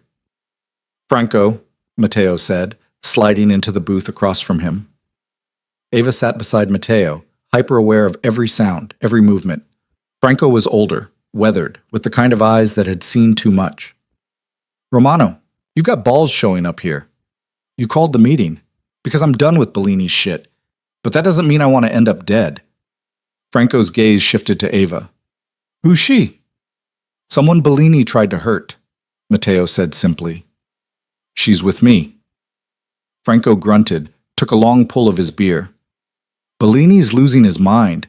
Ever since you started hitting his operations, he's been paranoid, violent, killed 2 of his own guys for looking at him wrong. Where is he? That's the thing. I don't know. He's moved locations 3 times in the past week. Only his inner circle knows where he is at any given time. Franco leaned forward. But I know where he's going to be tomorrow night. Matteo's eyes sharpened. Where? There's a shipment coming in. Big one. Weapons, drugs, enough product to keep him running for 6 months. He's personally overseeing it because he doesn't trust anyone anymore. It's happening at the old Riverside docks, Warehouse 12. Time? Midnight. He'll have 20 guys with him, maybe more. It's your best shot at getting to him. Or your best shot at setting me up, Matteo said calmly. Franco's expression darkened. You think I'd risk my neck for Bellini after what he did to my nephew? The kid was just a driver, and Bellini had him executed for being 5 minutes late. He pushed a folder across the table. Everything you need is in there. Floor plans, guard rotations, entry points. Do what you want with it. But if you're going after him, tomorrow's your chance. Matteo took the folder without opening it. If this is a trap, it's not. I'm done with that life. I just want out. Franco stood, threw some bills on the table. Good luck, Romano. You're going to need it. He left, and Ava felt the tension in her shoulders finally release. Do you trust him? Not entirely, but the information checks out with what my people have been gathering. Matteo opened the folder, scanned the contents. This could work. Or it could be exactly what Bellini wants, Vincent said from where he'd been standing guard near the door. You walk into that warehouse, you might not walk out. Then we don't walk in. Matteo's expression was calculating. We draw him out. How? Ava asked. Matteo looked at her, and she saw the answer in his eyes before he spoke. We give him what he wants.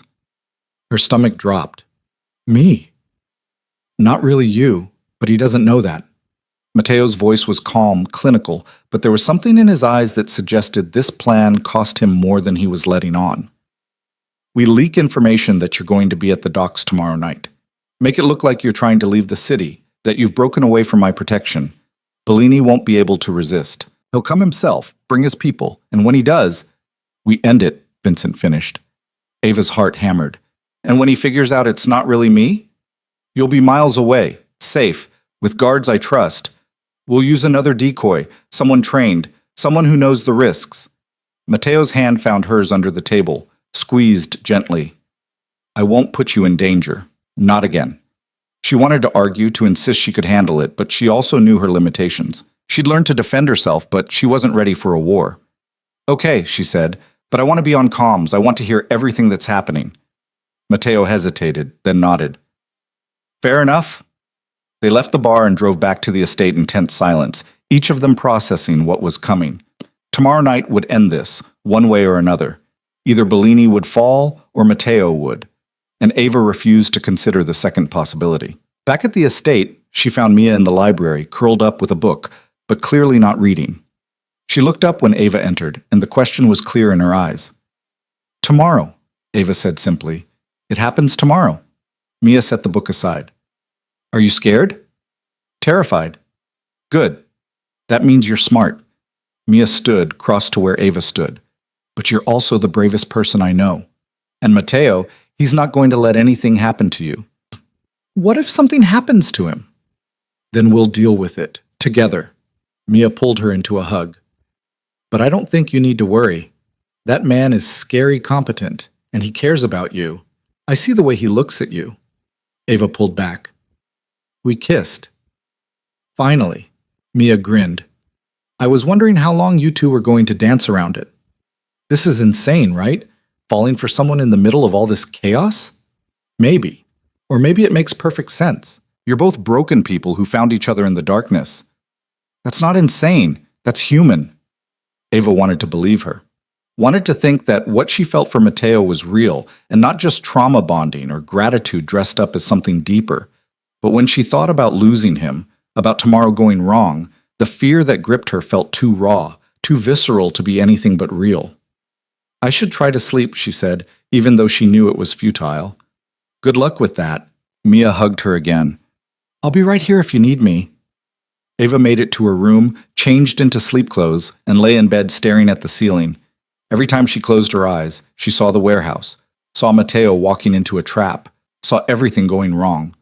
A soft knock made her sit up. Come in. Mateo entered and without a word crossed to the bed and sat on the edge. Can't sleep either? Every time I try, I see tomorrow going wrong. It won't. You can't promise that. No, he admitted, but I can promise that I've survived worse, and I'm not planning to die tomorrow. Ava reached for his hand, laced her fingers through his. What happened with your sister? Did you ever find the man who killed her? Mateo's expression went distant, dark. I found him. 2 years after Sophia died, I tracked him down. He was living in Miami, using a different name, already working on destroying some other woman's life. What did you do? I made sure he could never hurt anyone again. The words were soft but absolute, leaving no doubt about what he meant. Ava should have been horrified. Instead, she felt a fierce satisfaction. Good. Mateo looked at her, something like surprise in his eyes. You mean that? Yes. Some people don't deserve second chances. He pulled her close, and she went willingly, curling into his side, feeling safe in a way she'd never felt with Tyler, in a way she wasn't sure she'd ever felt before. Stay, she whispered, just for tonight. Mateo didn't answer with words.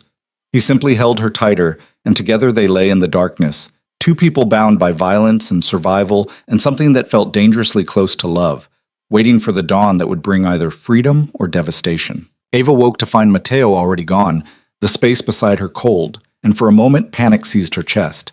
Then she saw the note on the pillow, his handwriting sharp and efficient. Had to start preparations early.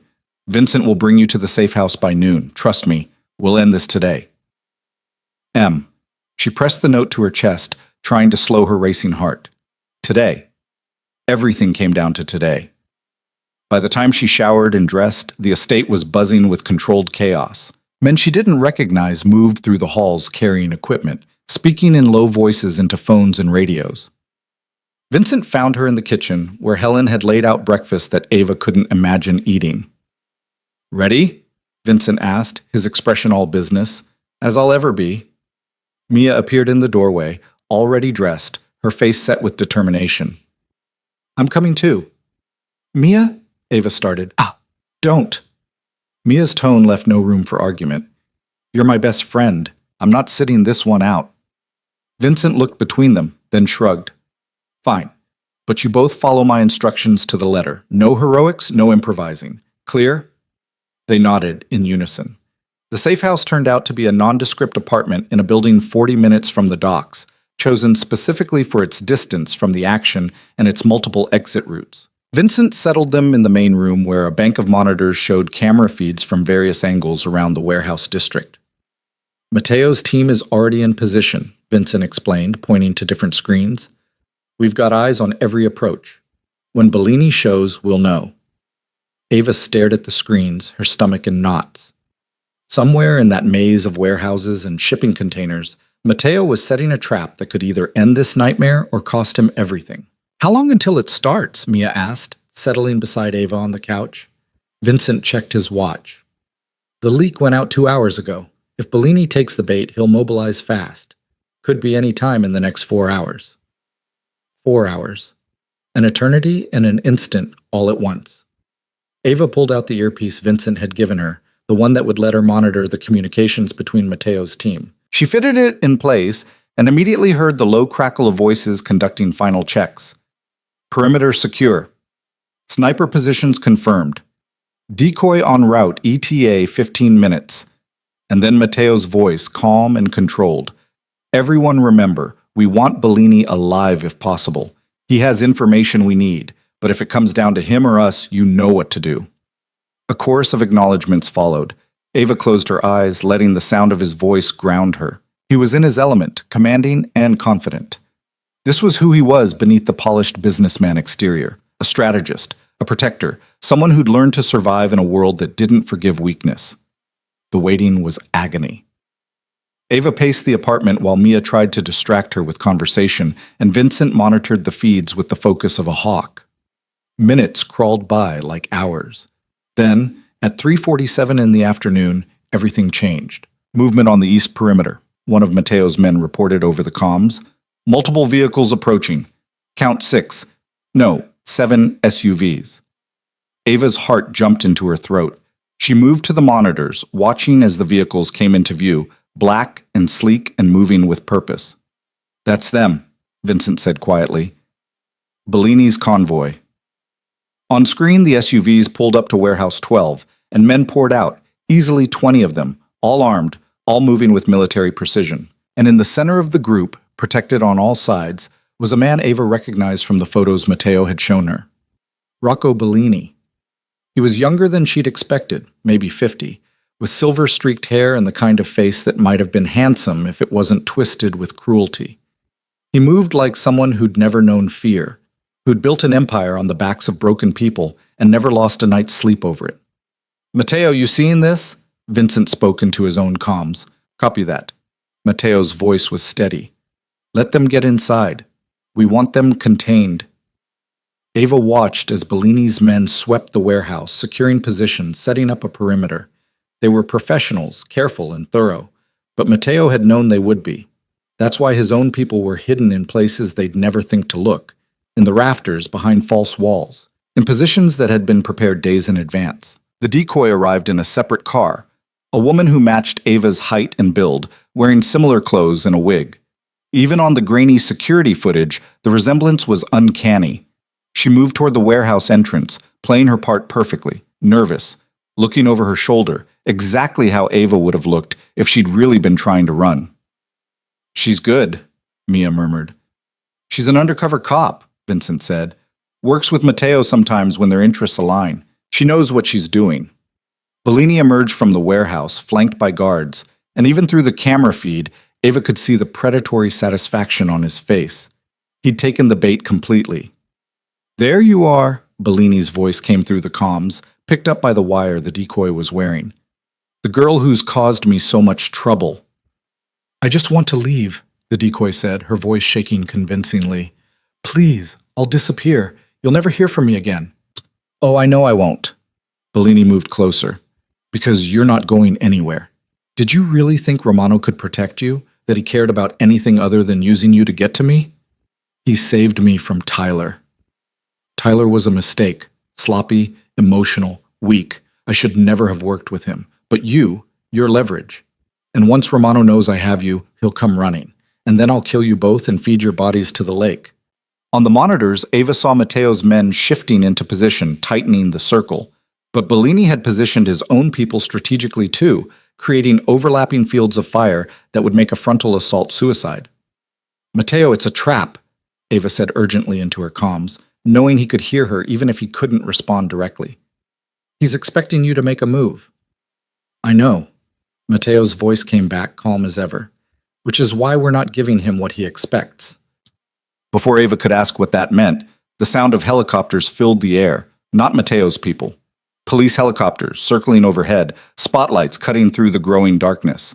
"Federal agents!" a voice boomed over a loudspeaker. "You are surrounded!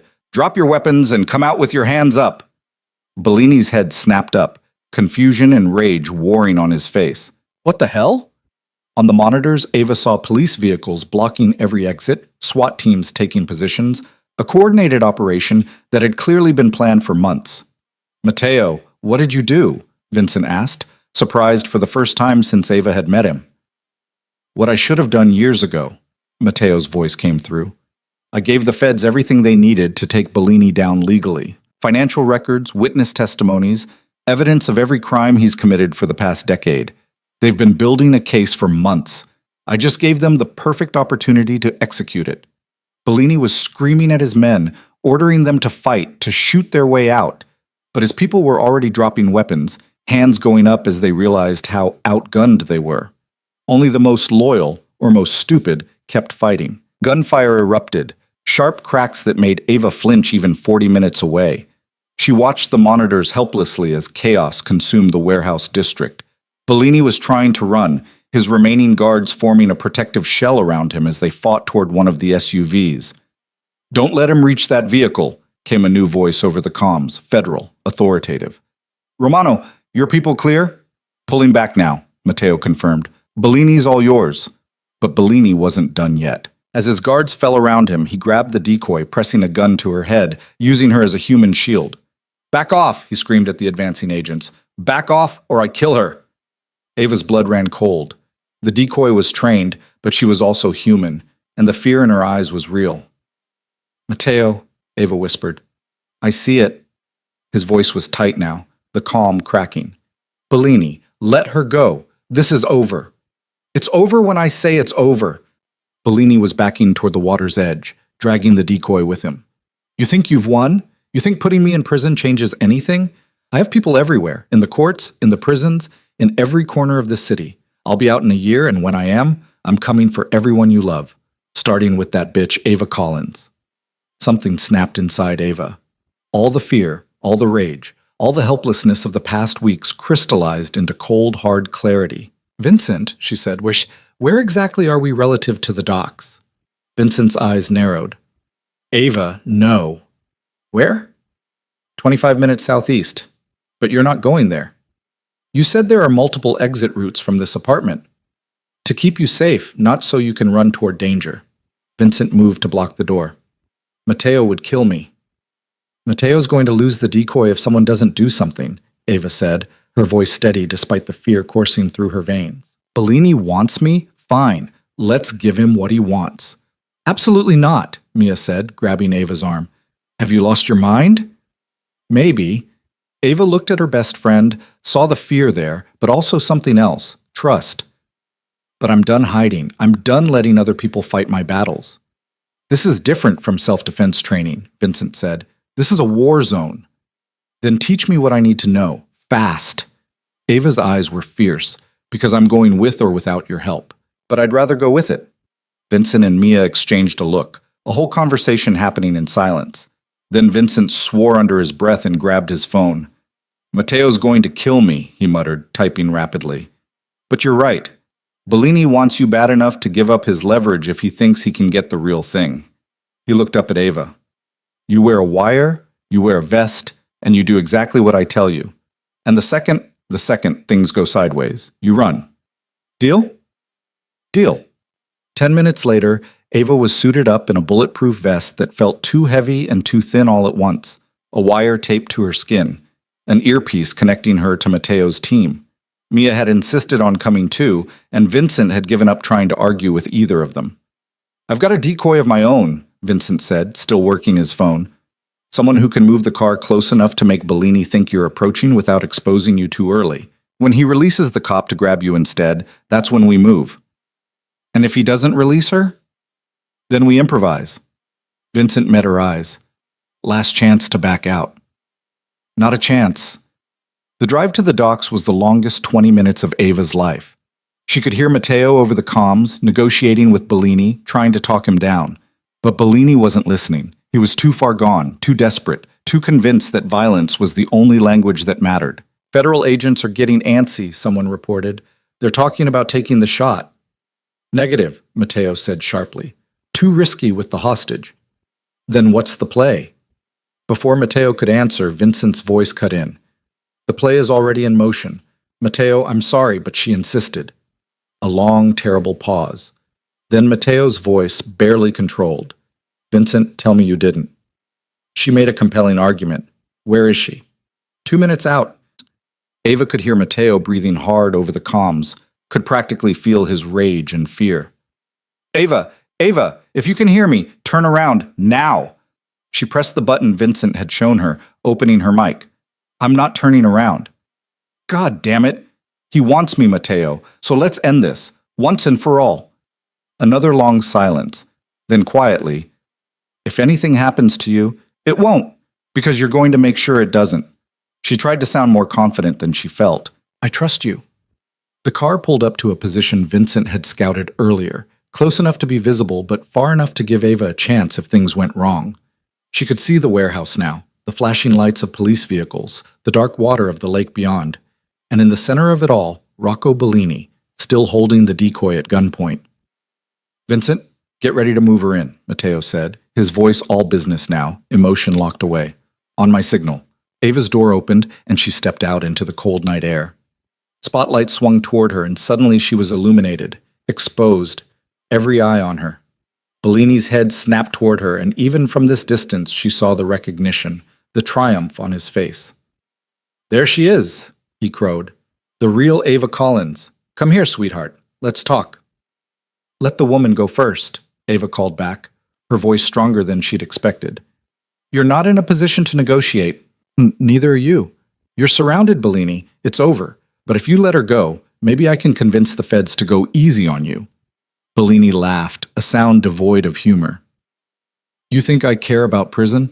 I've been arrested before. I always get out. But you cost me money, reputation, respect. You turned Romano against me, gave him the ammunition he needed to destroy everything I built. So no, I'm not letting anyone go. You want to save her? Come here, now." Ava looked at Vincent, who nodded grimly. This was it. She started walking. Every step felt like miles. She could hear Matteo over the comms, giving instructions to his team, positioning them for whatever play he had planned. Federal agents held their positions, fingers on triggers, waiting. "That's far enough," Bellini said when she was 20 feet away. "Take off the vest." Ava's hands went to the straps, but Matteo's voice stopped her. "Don't. Ava, don't take off the vest." "He'll shoot the decoy," Ava said quietly. "He's going to shoot someone anyway. Don't make it easier for him." Bellini's grip on the decoy tightened. "I said take it off." "No." The word came out before Ava could second-guess it. "You want me? Fine. But I'm not making it easy. Shoot me if you want, but that vest stays on." Something flickered in Bellini's eyes. Surprise, maybe, or respect. "You've got spine. I can see why Romano likes you." "Let her go, Bellini." Matteo's voice came from somewhere in the darkness, amplified but directionless. "This is between you and me. It always has been." "Then show yourself, Romano.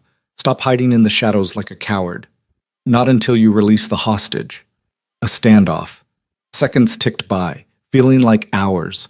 Ava could see the calculations running behind Bellini's eyes, the desperation of a man who'd run out of options. Then everything happened at once. The decoy went limp suddenly, dead weight in Bellini's arms, using a technique Ava recognized from her training. Bellini's grip loosened for just a second, and the decoy twisted free, dropping and rolling away. Bellini's gun swung toward Ava. She dove sideways as the shot rang out, felt the impact against the vest like a sledgehammer to her chest. Pain exploded through her ribs, but the vest held. More shots from every direction. Federal agents moved in, Matteo's team converging. Ava hit the ground hard, the breath knocked from her lungs. Through the chaos, she saw Matteo emerge from behind a shipping container, moving with lethal purpose toward Bellini. Two of Bellini's remaining guards tried to intercept him, and Matteo put them down with brutal efficiency, each movement precise and controlled. Bellini was backing toward the water's edge, still firing wildly, hitting nothing. His face was twisted with rage and fear, the mask of control finally shattered. "This isn't over!" he screamed. "It's never over!" "Yes," Matteo said, closing the distance. "It is." He hit Bellini with a tackle that sent them both to the ground, the gun skittering away. They fought like animals, all pretense of civility gone, just two men trying to destroy each other. Ava pushed herself up, ignoring the screaming pain in her ribs, and saw Bellini get the upper hand, his hands closing around Matteo's throat. Without thinking, she grabbed the fallen gun, her hands shaking but steady enough. "Bellini!" He looked up, saw her pointing the gun at him, and actually smiled. "You don't have the guts. You tried to kill my best friend. You tried to kill me. You've destroyed countless lives and walked away clean every time." Ava's finger tightened on the trigger. "You're wrong. I absolutely have the guts." For a moment, she genuinely considered it. Considered ending him right there, making sure he could never hurt anyone again. The temptation was overwhelming, but then Matteo's voice cut through the haze. "Ava, don't. He's not worth it."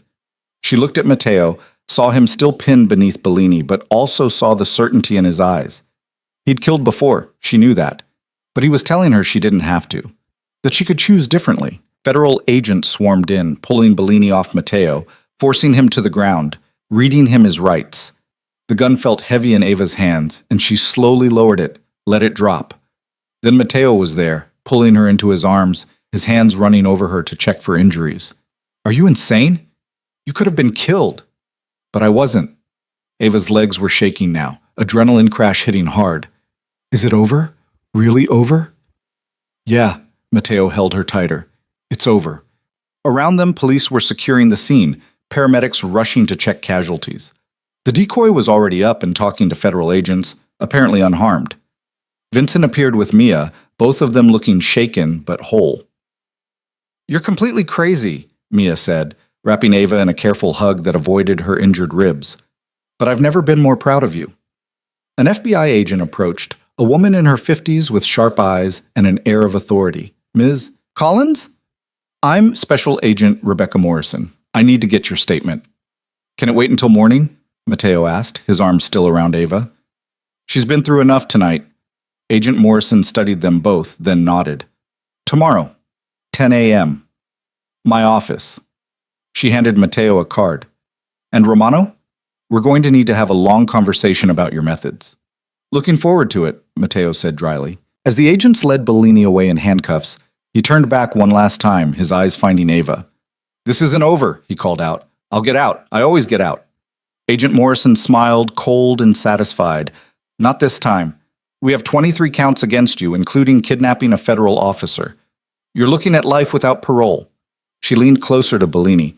"You should have stayed in your lane, Rocco. Coming after Romano's people was your biggest mistake." They dragged him away, still screaming threats, and Ava felt something inside her finally unclench. It was really over. Bellini was caught. Tyler was out of her life. The nightmare that had started with a desperate hand signal in a restaurant had finally reached its end. Mateo drove them back to the estate as dawn started breaking over the city, painting the sky in shades of pink and gold.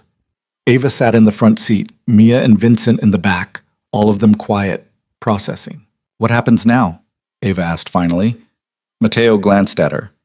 "Now you get your life back, a real one, not the cage Tyler built or the hiding we've been doing.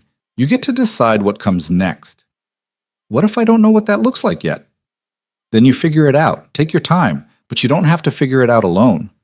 His hand found hers, fingers interlacing. "If you want company." Ava looked at their joined hands, thought about everything they'd been through, everything they'd survived. A month ago, she'd been invisible, trapped, drowning. Now she was something else entirely, stronger, sharper, changed in ways both terrible and necessary. "I'd like that," she said quietly. "Company."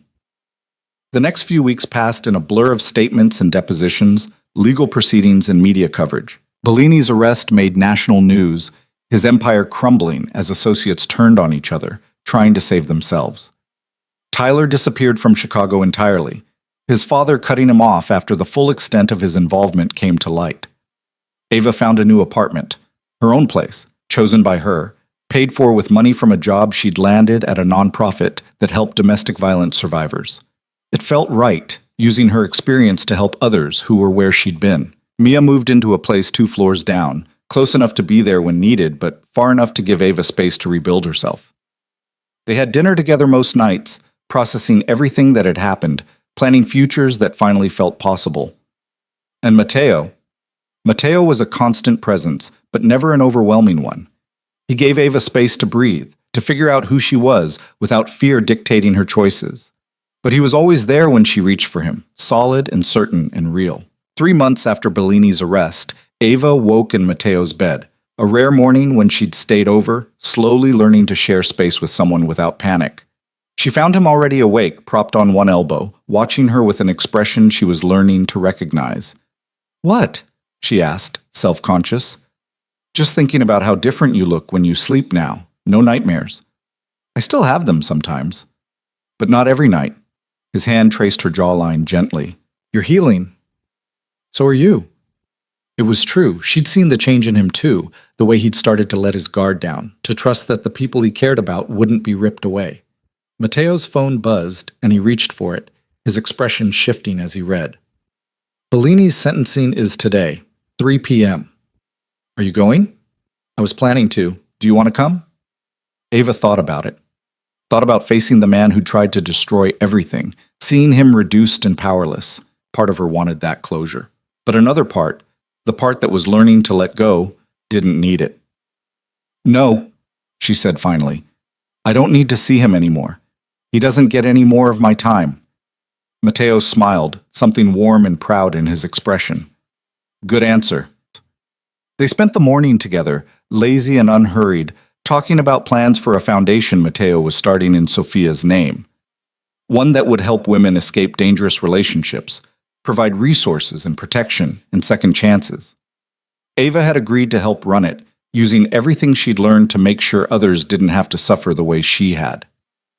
That afternoon, while Matteo attended the sentencing, Ava met Mia at a coffee shop. Their Thursday tradition resumed, but different now. Better.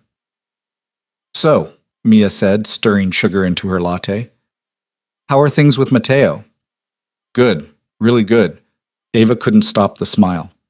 Sometimes I still can't believe this is real, that he's real. He's real, and he's completely gone for you. Everyone can see it. I'm gone for him too. It felt good to say out loud. Is that crazy? After everything? No, it's human. Mia reached across the table, squeezed her hand. You both went through hell and found each other on the other side. That's not crazy. That's beautiful. Ava's phone buzzed with a text from Matteo. Life without parole. Bellini's done. Coming home to you.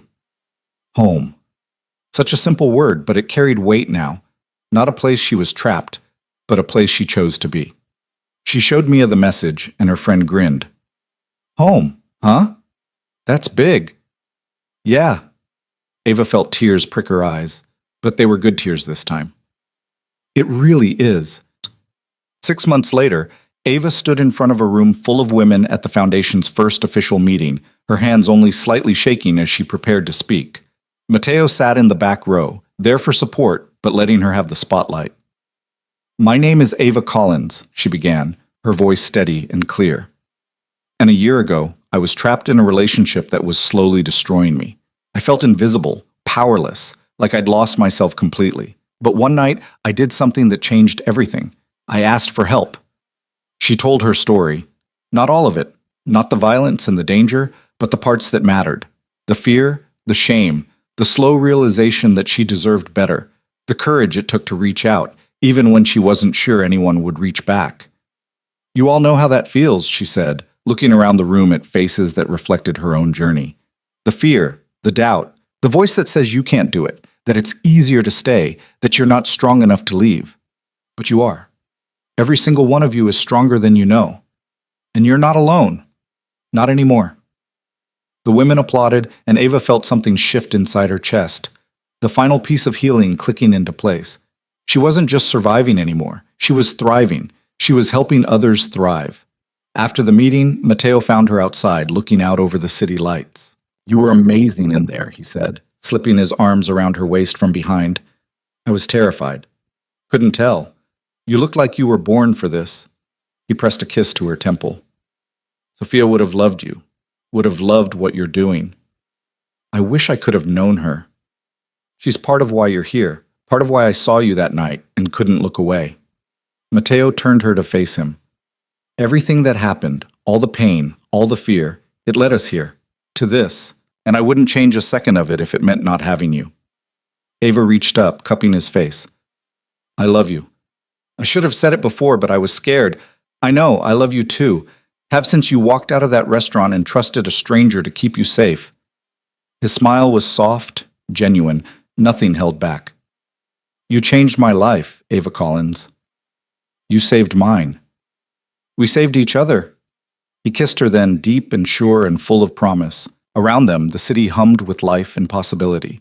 Somewhere in that sprawl, Tyler was rebuilding whatever life he could, far from Chicago and everyone he'd hurt. Bellini was in a cell, his empire nothing but memory and ash. And Ava was free. Not the fragile, tentative freedom of those first days, always looking over her shoulder, waiting for the other shoe to drop. But real freedom, the kind that came from knowing she was strong enough to fight for herself, smart enough to ask for help when she needed it, brave enough to choose love even after everything she'd survived. She pulled back from the kiss, looked into Mateo's dark eyes, and saw her future reflected there. Not perfect, not without challenges, but real and hers and chosen freely. "Take me home," she said. "Always." They walked together through the Chicago night, two people who'd met in darkness and found light in each other, proof that sometimes the worst moments of our lives are just the beginning of something better. That asking for help isn't weakness, but the bravest thing you can do. That the right person won't try to make you smaller. They'll stand beside you while you remember how to be strong.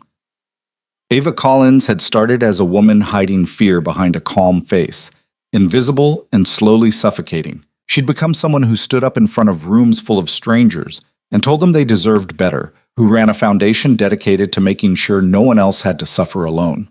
And Mateo Romano had started as a man defined by control and distance, armored against loss.